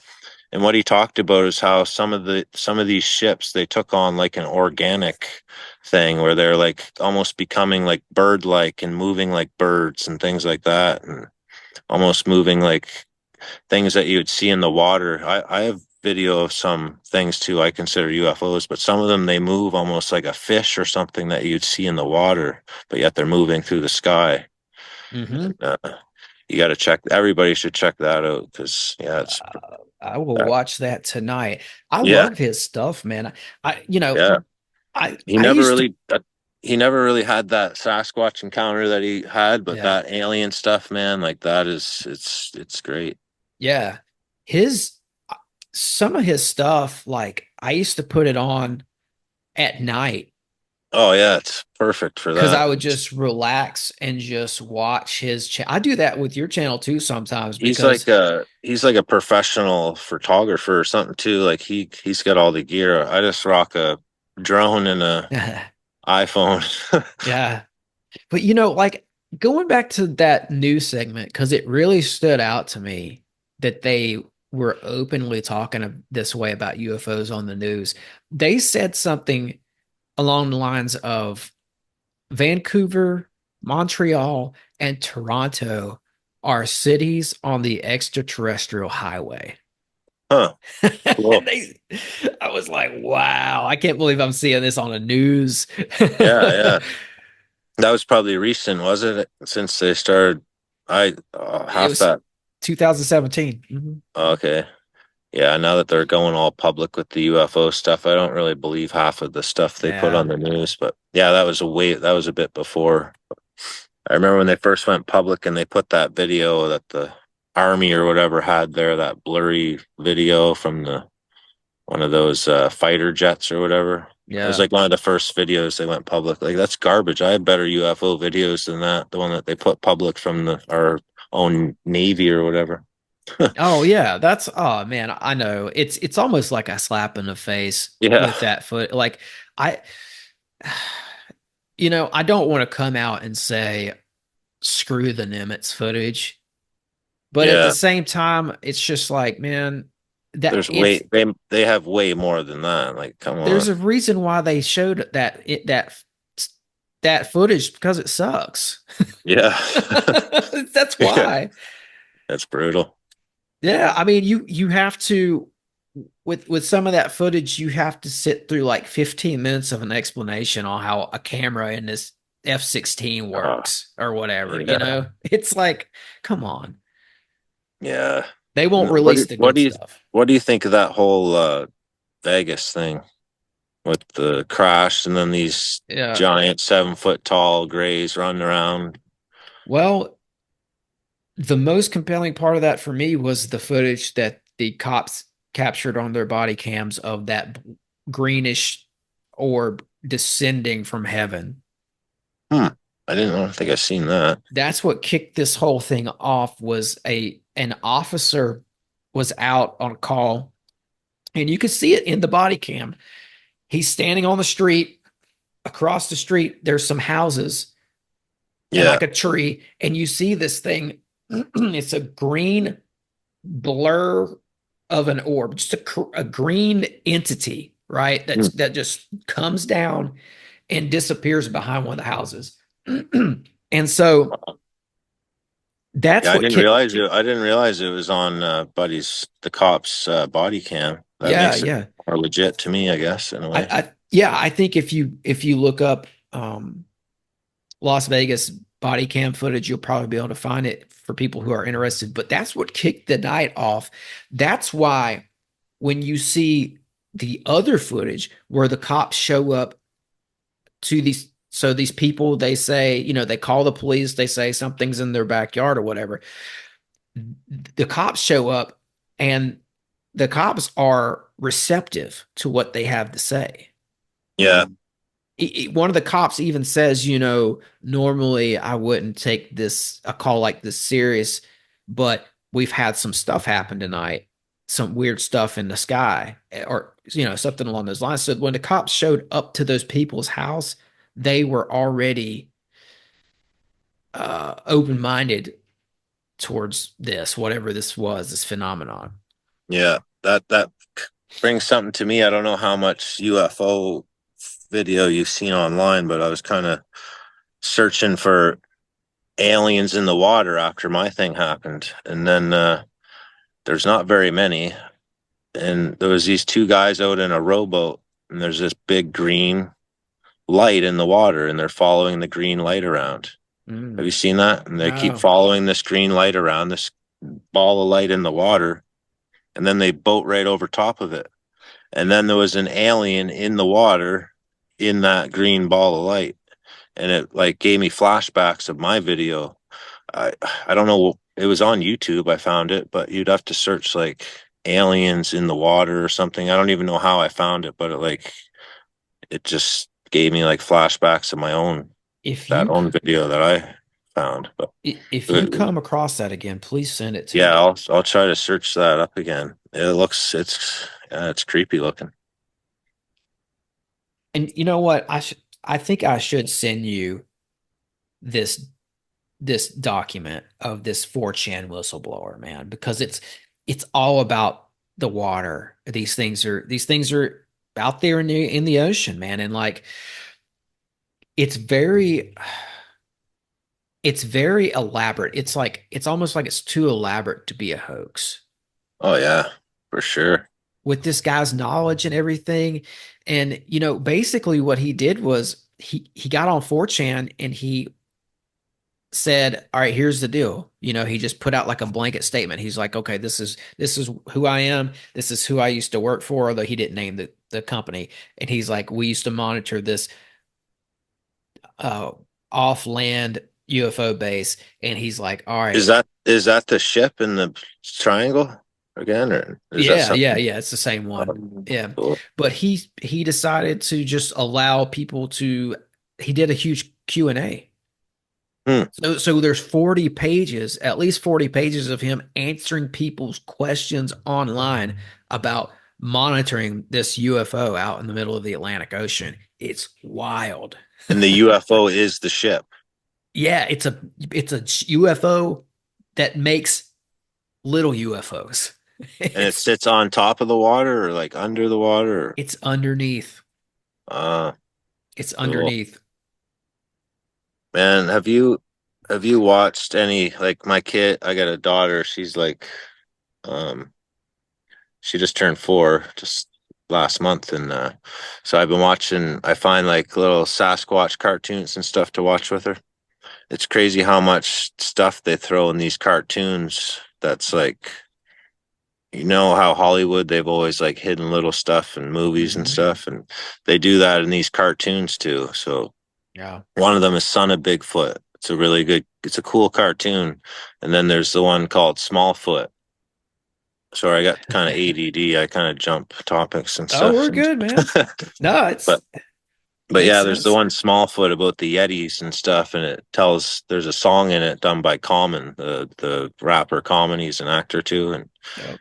it's called "Let It Lie," and it tells like the history of the Yetis and why they're up in the mountains and what happened to them, how they were chased off by humans and Really. forced to hide, and that they live above the clouds, and they have this system with these stones that they protect these stones, which makes these clouds. And the clouds are like, they're not real clouds. They make the clouds to kind of hide them. And then they find this Smallfoot. The Smallfoot is us, the humans. They can, because the stories are all told by the Sasquatch. And yeah, it's a really cool cartoon. You should check out. That's Yeah, it's awesome. just got a lot of hidden stuff in it. And then I, Son of Bigfoot, it's another one that it talks about how they have healing powers, the Sasquatch, how they can heal people, and the kid's father, his mother says that his father was dead, but he was like chased off a long time ago because he had like Sasquatch DNA and he was growing hair, and then this hair company wanted him because they wanted to people to be able to grow long hair and stuff that were balding. And anyway, the kid winds up finding out that his mother lied to him, and she tracks down his father in the forest, and he learns that he has these same abilities that his dad has. He can talk to animals, he can heal, and he grows, but he doesn't grow the fur. He's human, but he has the abilities of the Sasquatch without looking like a Sasquatch, you know? mhm. Another really cool cartoon to check out if you got I, kids or anything. yeah, I love that backstory, man. That's really cool.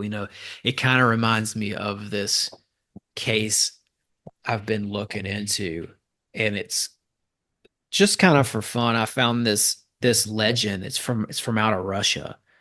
Yeah. They call them the Russian wood goblins, Oh, yeah. but they're basically a Sasquatch-like creature. And so there's a village out there. It's just south of Moscow, and the local peasants there back in the day talked about seeing hairy humanoids, and so they called them wood goblins. That's where the name came from. But it's this supernatural charged mystical region. It's in a Yeah. valley there. It's on the banks of the river Moskva. What do you mean, how supercharged? There's dolmens in the area and like weird rocks Mm, that's that, falling into that cartoon in a way. yes, yes. And Huh, interesting. there's in real life, there's a group of pagan people that go out there and do rituals with those rocks and stuff. And other people appreciate the rocks for other reasons, but there are these, supernatural dolmens in this region. And some of these other Sasquatch reports from this area say that these giant hairy entities were able to slip into our realm from another dimension. Yeah. So Yeah, I people believe that. associate the dolmens with it. Is that maybe how they're doing it with these rocks and stuff? Because they can clearly go in and out of somewhere. I brought that Richard guy from New Zealand, Sasquatch country camping, and we found other tracks in a fresh bed of sand. And again, it was two or three tracks just disappeared. And Hmm. then they stop. And there's just really no other explanation. They're either going into another dimension, into a portal or something, that how they're just disappearing like that. Oh, well, I got to tell you this story too. I just pulled it up. This comes out of this region of Russia that I'm talking about. It's called the Golosov Ravine. One of the stories out of there is from the 19th century, and it says two local fellows had a big night out at the neighboring village and decided to take a shortcut through the ravine on their way home. Past the dolmens, and on the banks of this river they went, and they finally turned up again. They went missing that night, and they finally turned up again 20 years later. And they told a story where The people showed up again. these two guys, they were They're out still on, alive, or they were. well, um, they they said they found themselves trapped in a dense fog at the bottom of a ravine where they met a large, hairy, man-like creature who managed to put them back on the right path with using hand signals. However, when they got back, they were shocked to find that 2 decades had passed and that their Oh, wives and that's children did awesome. not recognize them. The incident was reported to the police, who conducted an investigation during which one of the men dissolved back into the fog and never returned. That's cool, man. Yeah. That's awesome. So Sasquatch are being connected to time, missing time and stuff now. Yeah. That's Time really travel. cool. Yeah. Yeah. What do you think about one of the terms that I learned from watching your channel was Sabe? Yeah, the Sabe. That's So Sabe comes from we would say it's Anishinaabe, which is Ojibwe, the natives. That so Sabe is in the seven sacred laws. Do you know the seven sacred laws with every animal, the turtle, the wolf, the bison, the bear, they each have a meaning, love, honesty, and all that. Sabe is in those teachings as one of those. It's either truth or honesty that the Sabe represents, and the Sabe is the Sasquatch. So if you go back to Ojibwe teachings, um, they're in that, and that's where that name comes from, in my opinion. Wow. And they call them Sabe. But yeah, if you they got the circle, it's the seven sacred laws. Like the turtle has a meaning, the wolf and everything has a meaning, and then they had the sabe there, and it's either honesty or truth. I can't remember. Hmm. Yeah. Just like it kind of reminds me of some of the totem poles out there, out your Oh, way. if you see any totem poles here with the big lips, the big red lips, most of those are depicting a Sasquatch. The big lips going Yeah. like a blow sound, like a whistle. Those Yeah. those are most likely Sasquatch. Yeah. The Sabe thing, I wanted to, that's a wild backstory. I mean, very, very cool association too with the seven, what did you call it? The seven laws? Seven sacred laws. Yeah. Yeah. You Yeah, know, any First Nations, every First Nations culture has Sasquatch in it. I would say anywhere, but yeah. here in BC and in Canada, every single one has stories of Sasquatch. Yeah. Even where I'm from, I'm not from here. I'm from Nova Scotia originally on the East Coast, and even our Micmac natives have stories of Sasquatch. They just called them different things. Hmm. There's thousands of names for Sasquatch. But Sasquatch comes from here, actually. The name Sasquatch comes from British Columbia, but the real name is Saskets, Sasquets. But there was an article, I think it was J.W. Burns or whatever. He did an article here in BC or something, and they Hmm. mispronounced it as Sasquatch. So ever since then, it was Sasquatch instead of Saskets, which is the Yeah. real name. Saskets means wild hairy man in their First Nations language. Yeah. I've got this book here. It's called Black Elk Speaks. Oh, cool. Nice. Black Elk Speaks. What's Yeah. that about? I love the cover. Yeah, me too. I It's love First Nations culture, man. I try yeah. to learn, and it's becoming so hard to learn because they like you can't even really find natives that even know their own culture anymore because what they tell me, they're like, oh, I've been whitewashed since I was 5. I don't know anything about my culture. Well, this guy remembered Crazy Horse. He grew up Oh, I wanted to talk about him. Yeah, too. really. Yeah, Yeah. yeah. It's just a fascinating book. Like the reason I brought it up is because of the connection that these people had with nature in a spiritual way. Well, The about whole Crazy Horse, how do you, what else does it say about Crazy Horse?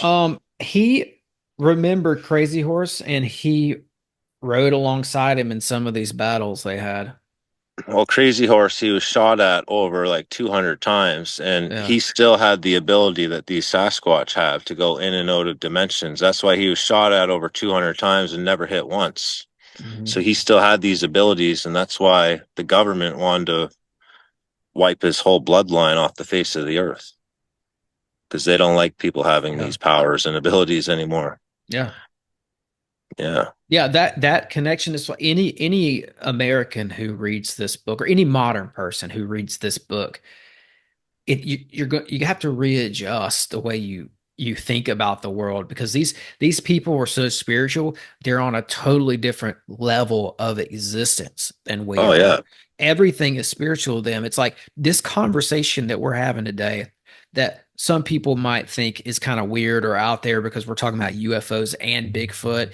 And we're not really even batting an eye when we're talking about the two interchangeably here. And I like that because that's how these people would have thought about this. They Yeah. wouldn't have put up walls and distinctions between Sabe and celestial extraterrestrials. Yeah. Yeah. They live alongside of us, Yeah, for sure. and that's Always.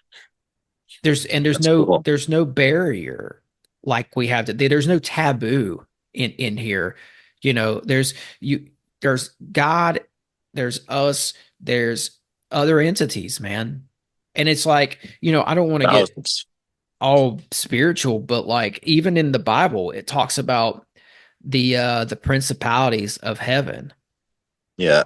And it's talking about these entities who have the sanctioned areas of the universe that they govern. Hmm. They've been around way longer than we have. Oh yeah. There's these entities that, have they're princes of the heavens. They have their section of the universe that they govern, and they've been there longer than we have. And they're the principalities mentioned in the Bible. And, you know, we aren't alone, and we never were alone. We are That's so, I think we're like so new to this planet. It's not even yeah. like we're new here. Well, Yeah. we might have been around, I don't know, 10,000. Well, obviously we're here 10,000 years ago, but um just because we have like proof of that, but Yeah. there was probably so many other creatures, and just look at how many different types of humanoids there are that they tell us about. There's probably so many more that it's just endless how many different types of creatures there could be, and all these. That's why we're seeing so many weird, creepy looking faces in the forest. I'm seeing little tiny ones this big, ones that are like 10 feet tall. Just the head is 10 feet tall. And yeah, it's endless. It's What's our endless. time? What's our time here? I don't want to. Yeah, we can go ahead and start wrapping up. We're doing What? good. How long are we at right now? How long's your We're normal podcast? we're at the place where I usually start to wind down. Like, Yeah. you know, I'd say maybe, we could do a couple like a Are they normally like an hour, 2 hours, or what? well, I kind of let them go Naturally, naturally, but usually lately they've been around 2 hours, 2 hours. and we're right What? at 2 hours. So Oh, are we? Cool, yeah, we're cool. doing good. Yeah, I I, want to be on again. I could sit here yeah, and talk. I'm getting a little chilly, but no, we'll go ahead so and you're- we'll go ahead and wrap it up, man. This was a good place to wrap it up. yeah, I Um, want to be on again for sure, okay. though. I could sit here and talk to you for a whole day, I think, or more. I know. If I we feel were in like, person with some beers, it'd be even better. You should yeah, take a trip out here, and I'll take you Sasquatch country camping. cool, man. But I won't charge you. Cool. That's an offer I don't know if I You can you turn get the down. you get the flight here. I'll accommodate you, food and accommodations. Cool, man. I'm very fascinated with Canada in general. Like that fascination started because of your channel. Americans have this weird idea of Canada, and it's nothing like how Canada really is. I There's think we these I think we're living in igloos and stuff, don't they? And like, it's well, I think a lot of Americans just think of like Toronto and these cities. They don't realize that there's this vast yeah, expanse of wilderness with BC. mountains. That's why I'm here in BC. As soon as I moved here, and I'm from Nova Scotia, we got no mountains or nothing. We got ocean, beautiful ocean and stuff like that. But since I Mm-hmm. moved here, I'm like, there's mountains and the ocean all in one. This is Love where it. I want to be for the rest of my life. In BC, you could spend an entire lifetime exploring this place. There's so much untouched land here. It's unbelievable. Everybody's stuck in these little cities. That's So what I'm talking it's about. like 5% of the province is lived in and the rest is untouched. That's what I'm talking about, man. Just that expanse of wilderness and just the scope of the beauty. And I think a conversation like the one we had today fits really well because the best Bigfoot footage I've ever seen comes out of Canada, always. The best Wendigo stories come out of Canada. The Wendigo, back to the Anishinaabe Ojibwe peoples, is deeply embedded into they won't even talk about it. You can't even say Yeah, you that can't say word. it. Yeah. Yeah. Yeah, they have this weird, well, I don't want to call it weird. They have a very intense sacred uh reverence for that word where they won't even say it. Yeah, that I would not want to run into one of those in the forest No. by the pictures and stuff that I see, what they're depicted as. It's Yeah. not. I want to Yeah. see. Best some of the best like that cave, that alien cave story I told you about from Yeah, that was 1938. awesome, man. I want to go there. It's I'm gonna send you the stuff on it then. Yeah, It's I would gonna love to be make a video there. you go up to Stewart and check out that little town, man. Yeah, I'll go there for sure. But that's Canada, man. I think there's just a lot more to Canada, and I just think that your sightings and stuff are off the charts. And like I can always tell too if I see some Bigfoot footage, I can usually tell if it's in Canada. And the way I can tell is because the mountains are like twice as big as the ones here. Yeah, yeah, yeah, yeah. There's also another story. I'll save it for another time, but I'll just talk about it just a little bit here. There was this blackout of Yeah. 1965 where Oh, that was that started in Canada, I think in in Ontario, Quebec? In yeah, maybe, Quebec or Ontario somewhere. I probably remember that. both. It wiped out this huge section Yeah, of Canada and it even came down into the States. And in New Hampshire,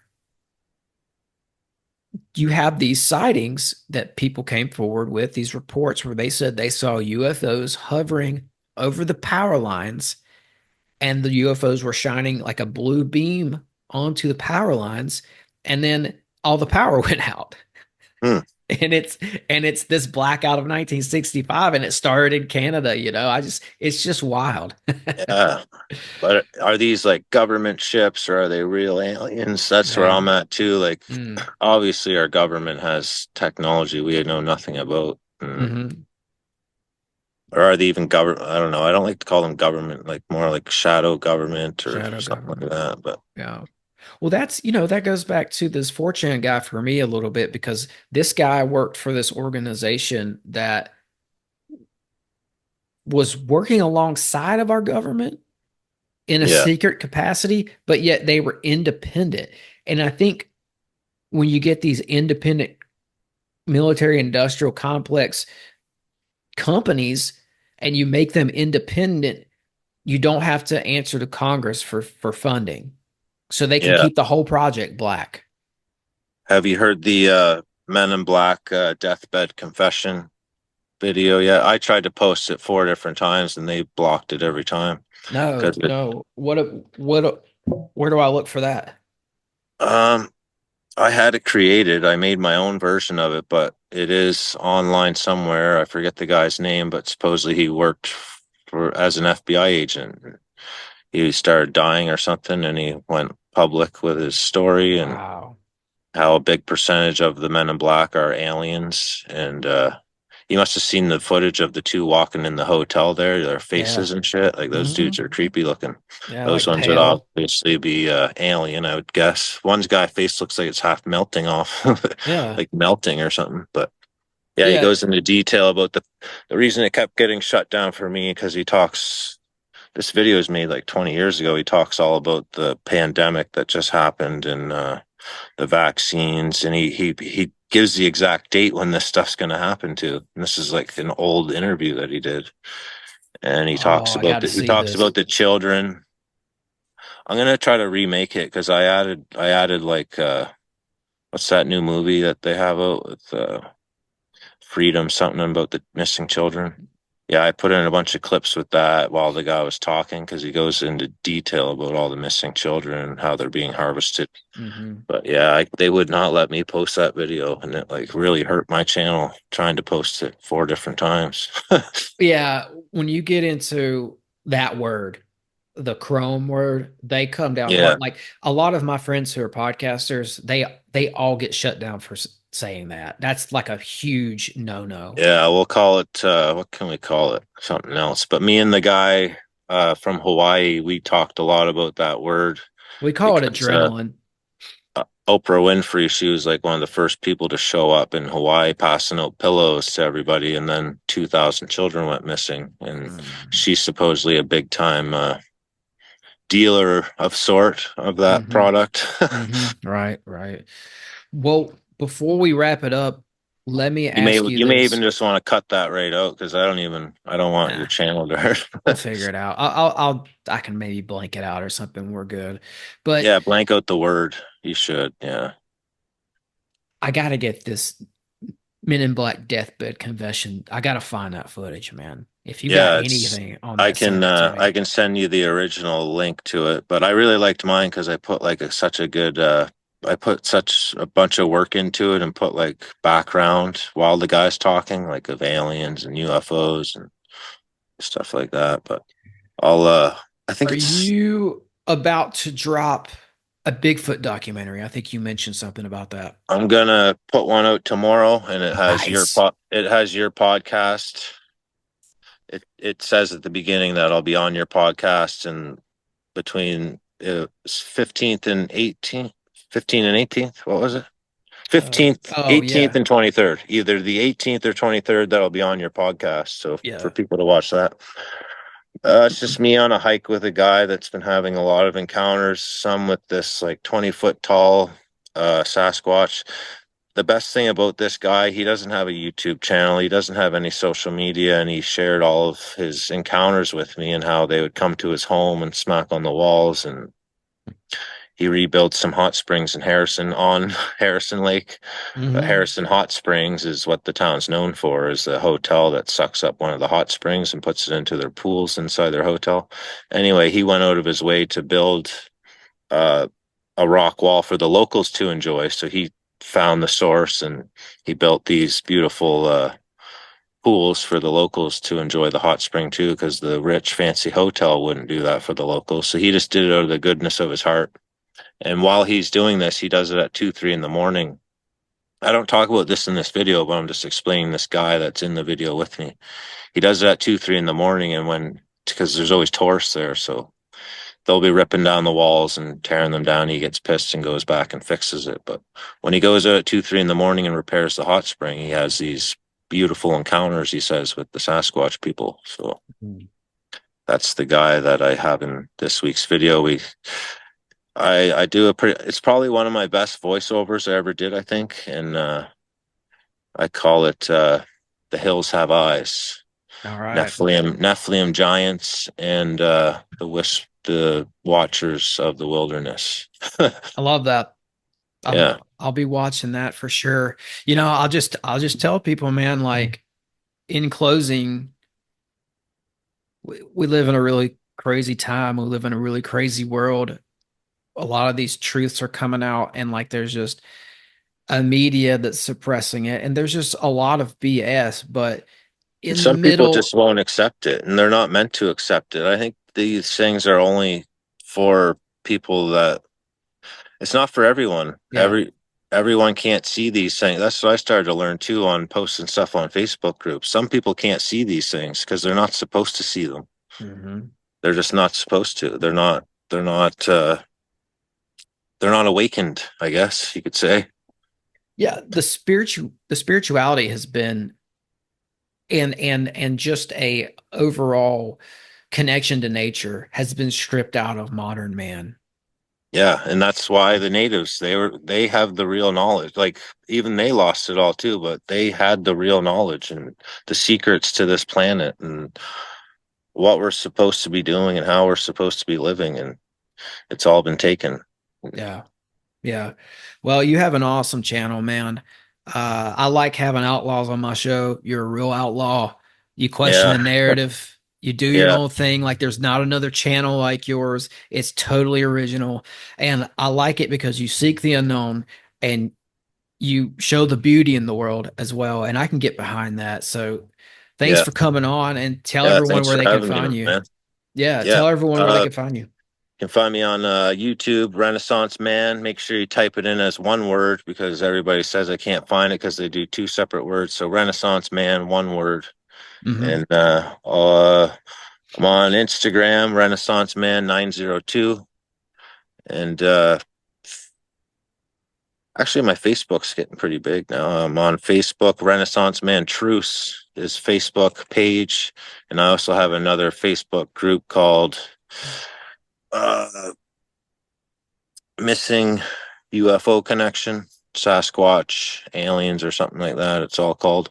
It's just a small group, like 300 people on there. But yeah, you can find me on there, and yeah.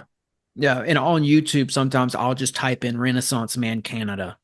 That seems to pull your page Does up. it? Okay, cool. I noticed people will put Renaissance and then Man separate, and it just pops up that old movie, the Renaissance Man movie from That's that exactly. the That 90s. usually pops up, but I'll just go. I look for your logo too. If you look for the picture, and you'll see his logo there, guys. Like it's the yellow, the logo that we showed before. So I got lucky. I got lucky and actually got Renaissance Man as my handle. So YouTube has handles. So make sure when you start your channel, you put your handle Sixth Sensory Podcast if you want podcast, or just Sixth Sensory, because the handle is very important when searching.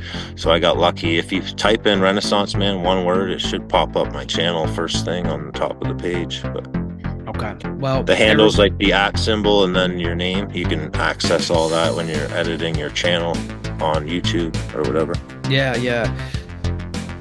Everyone go check out Renaissance Man. Check out his work. I follow his channel. You should too. And as always, break the mold, conquer the realm, and thanks for listening.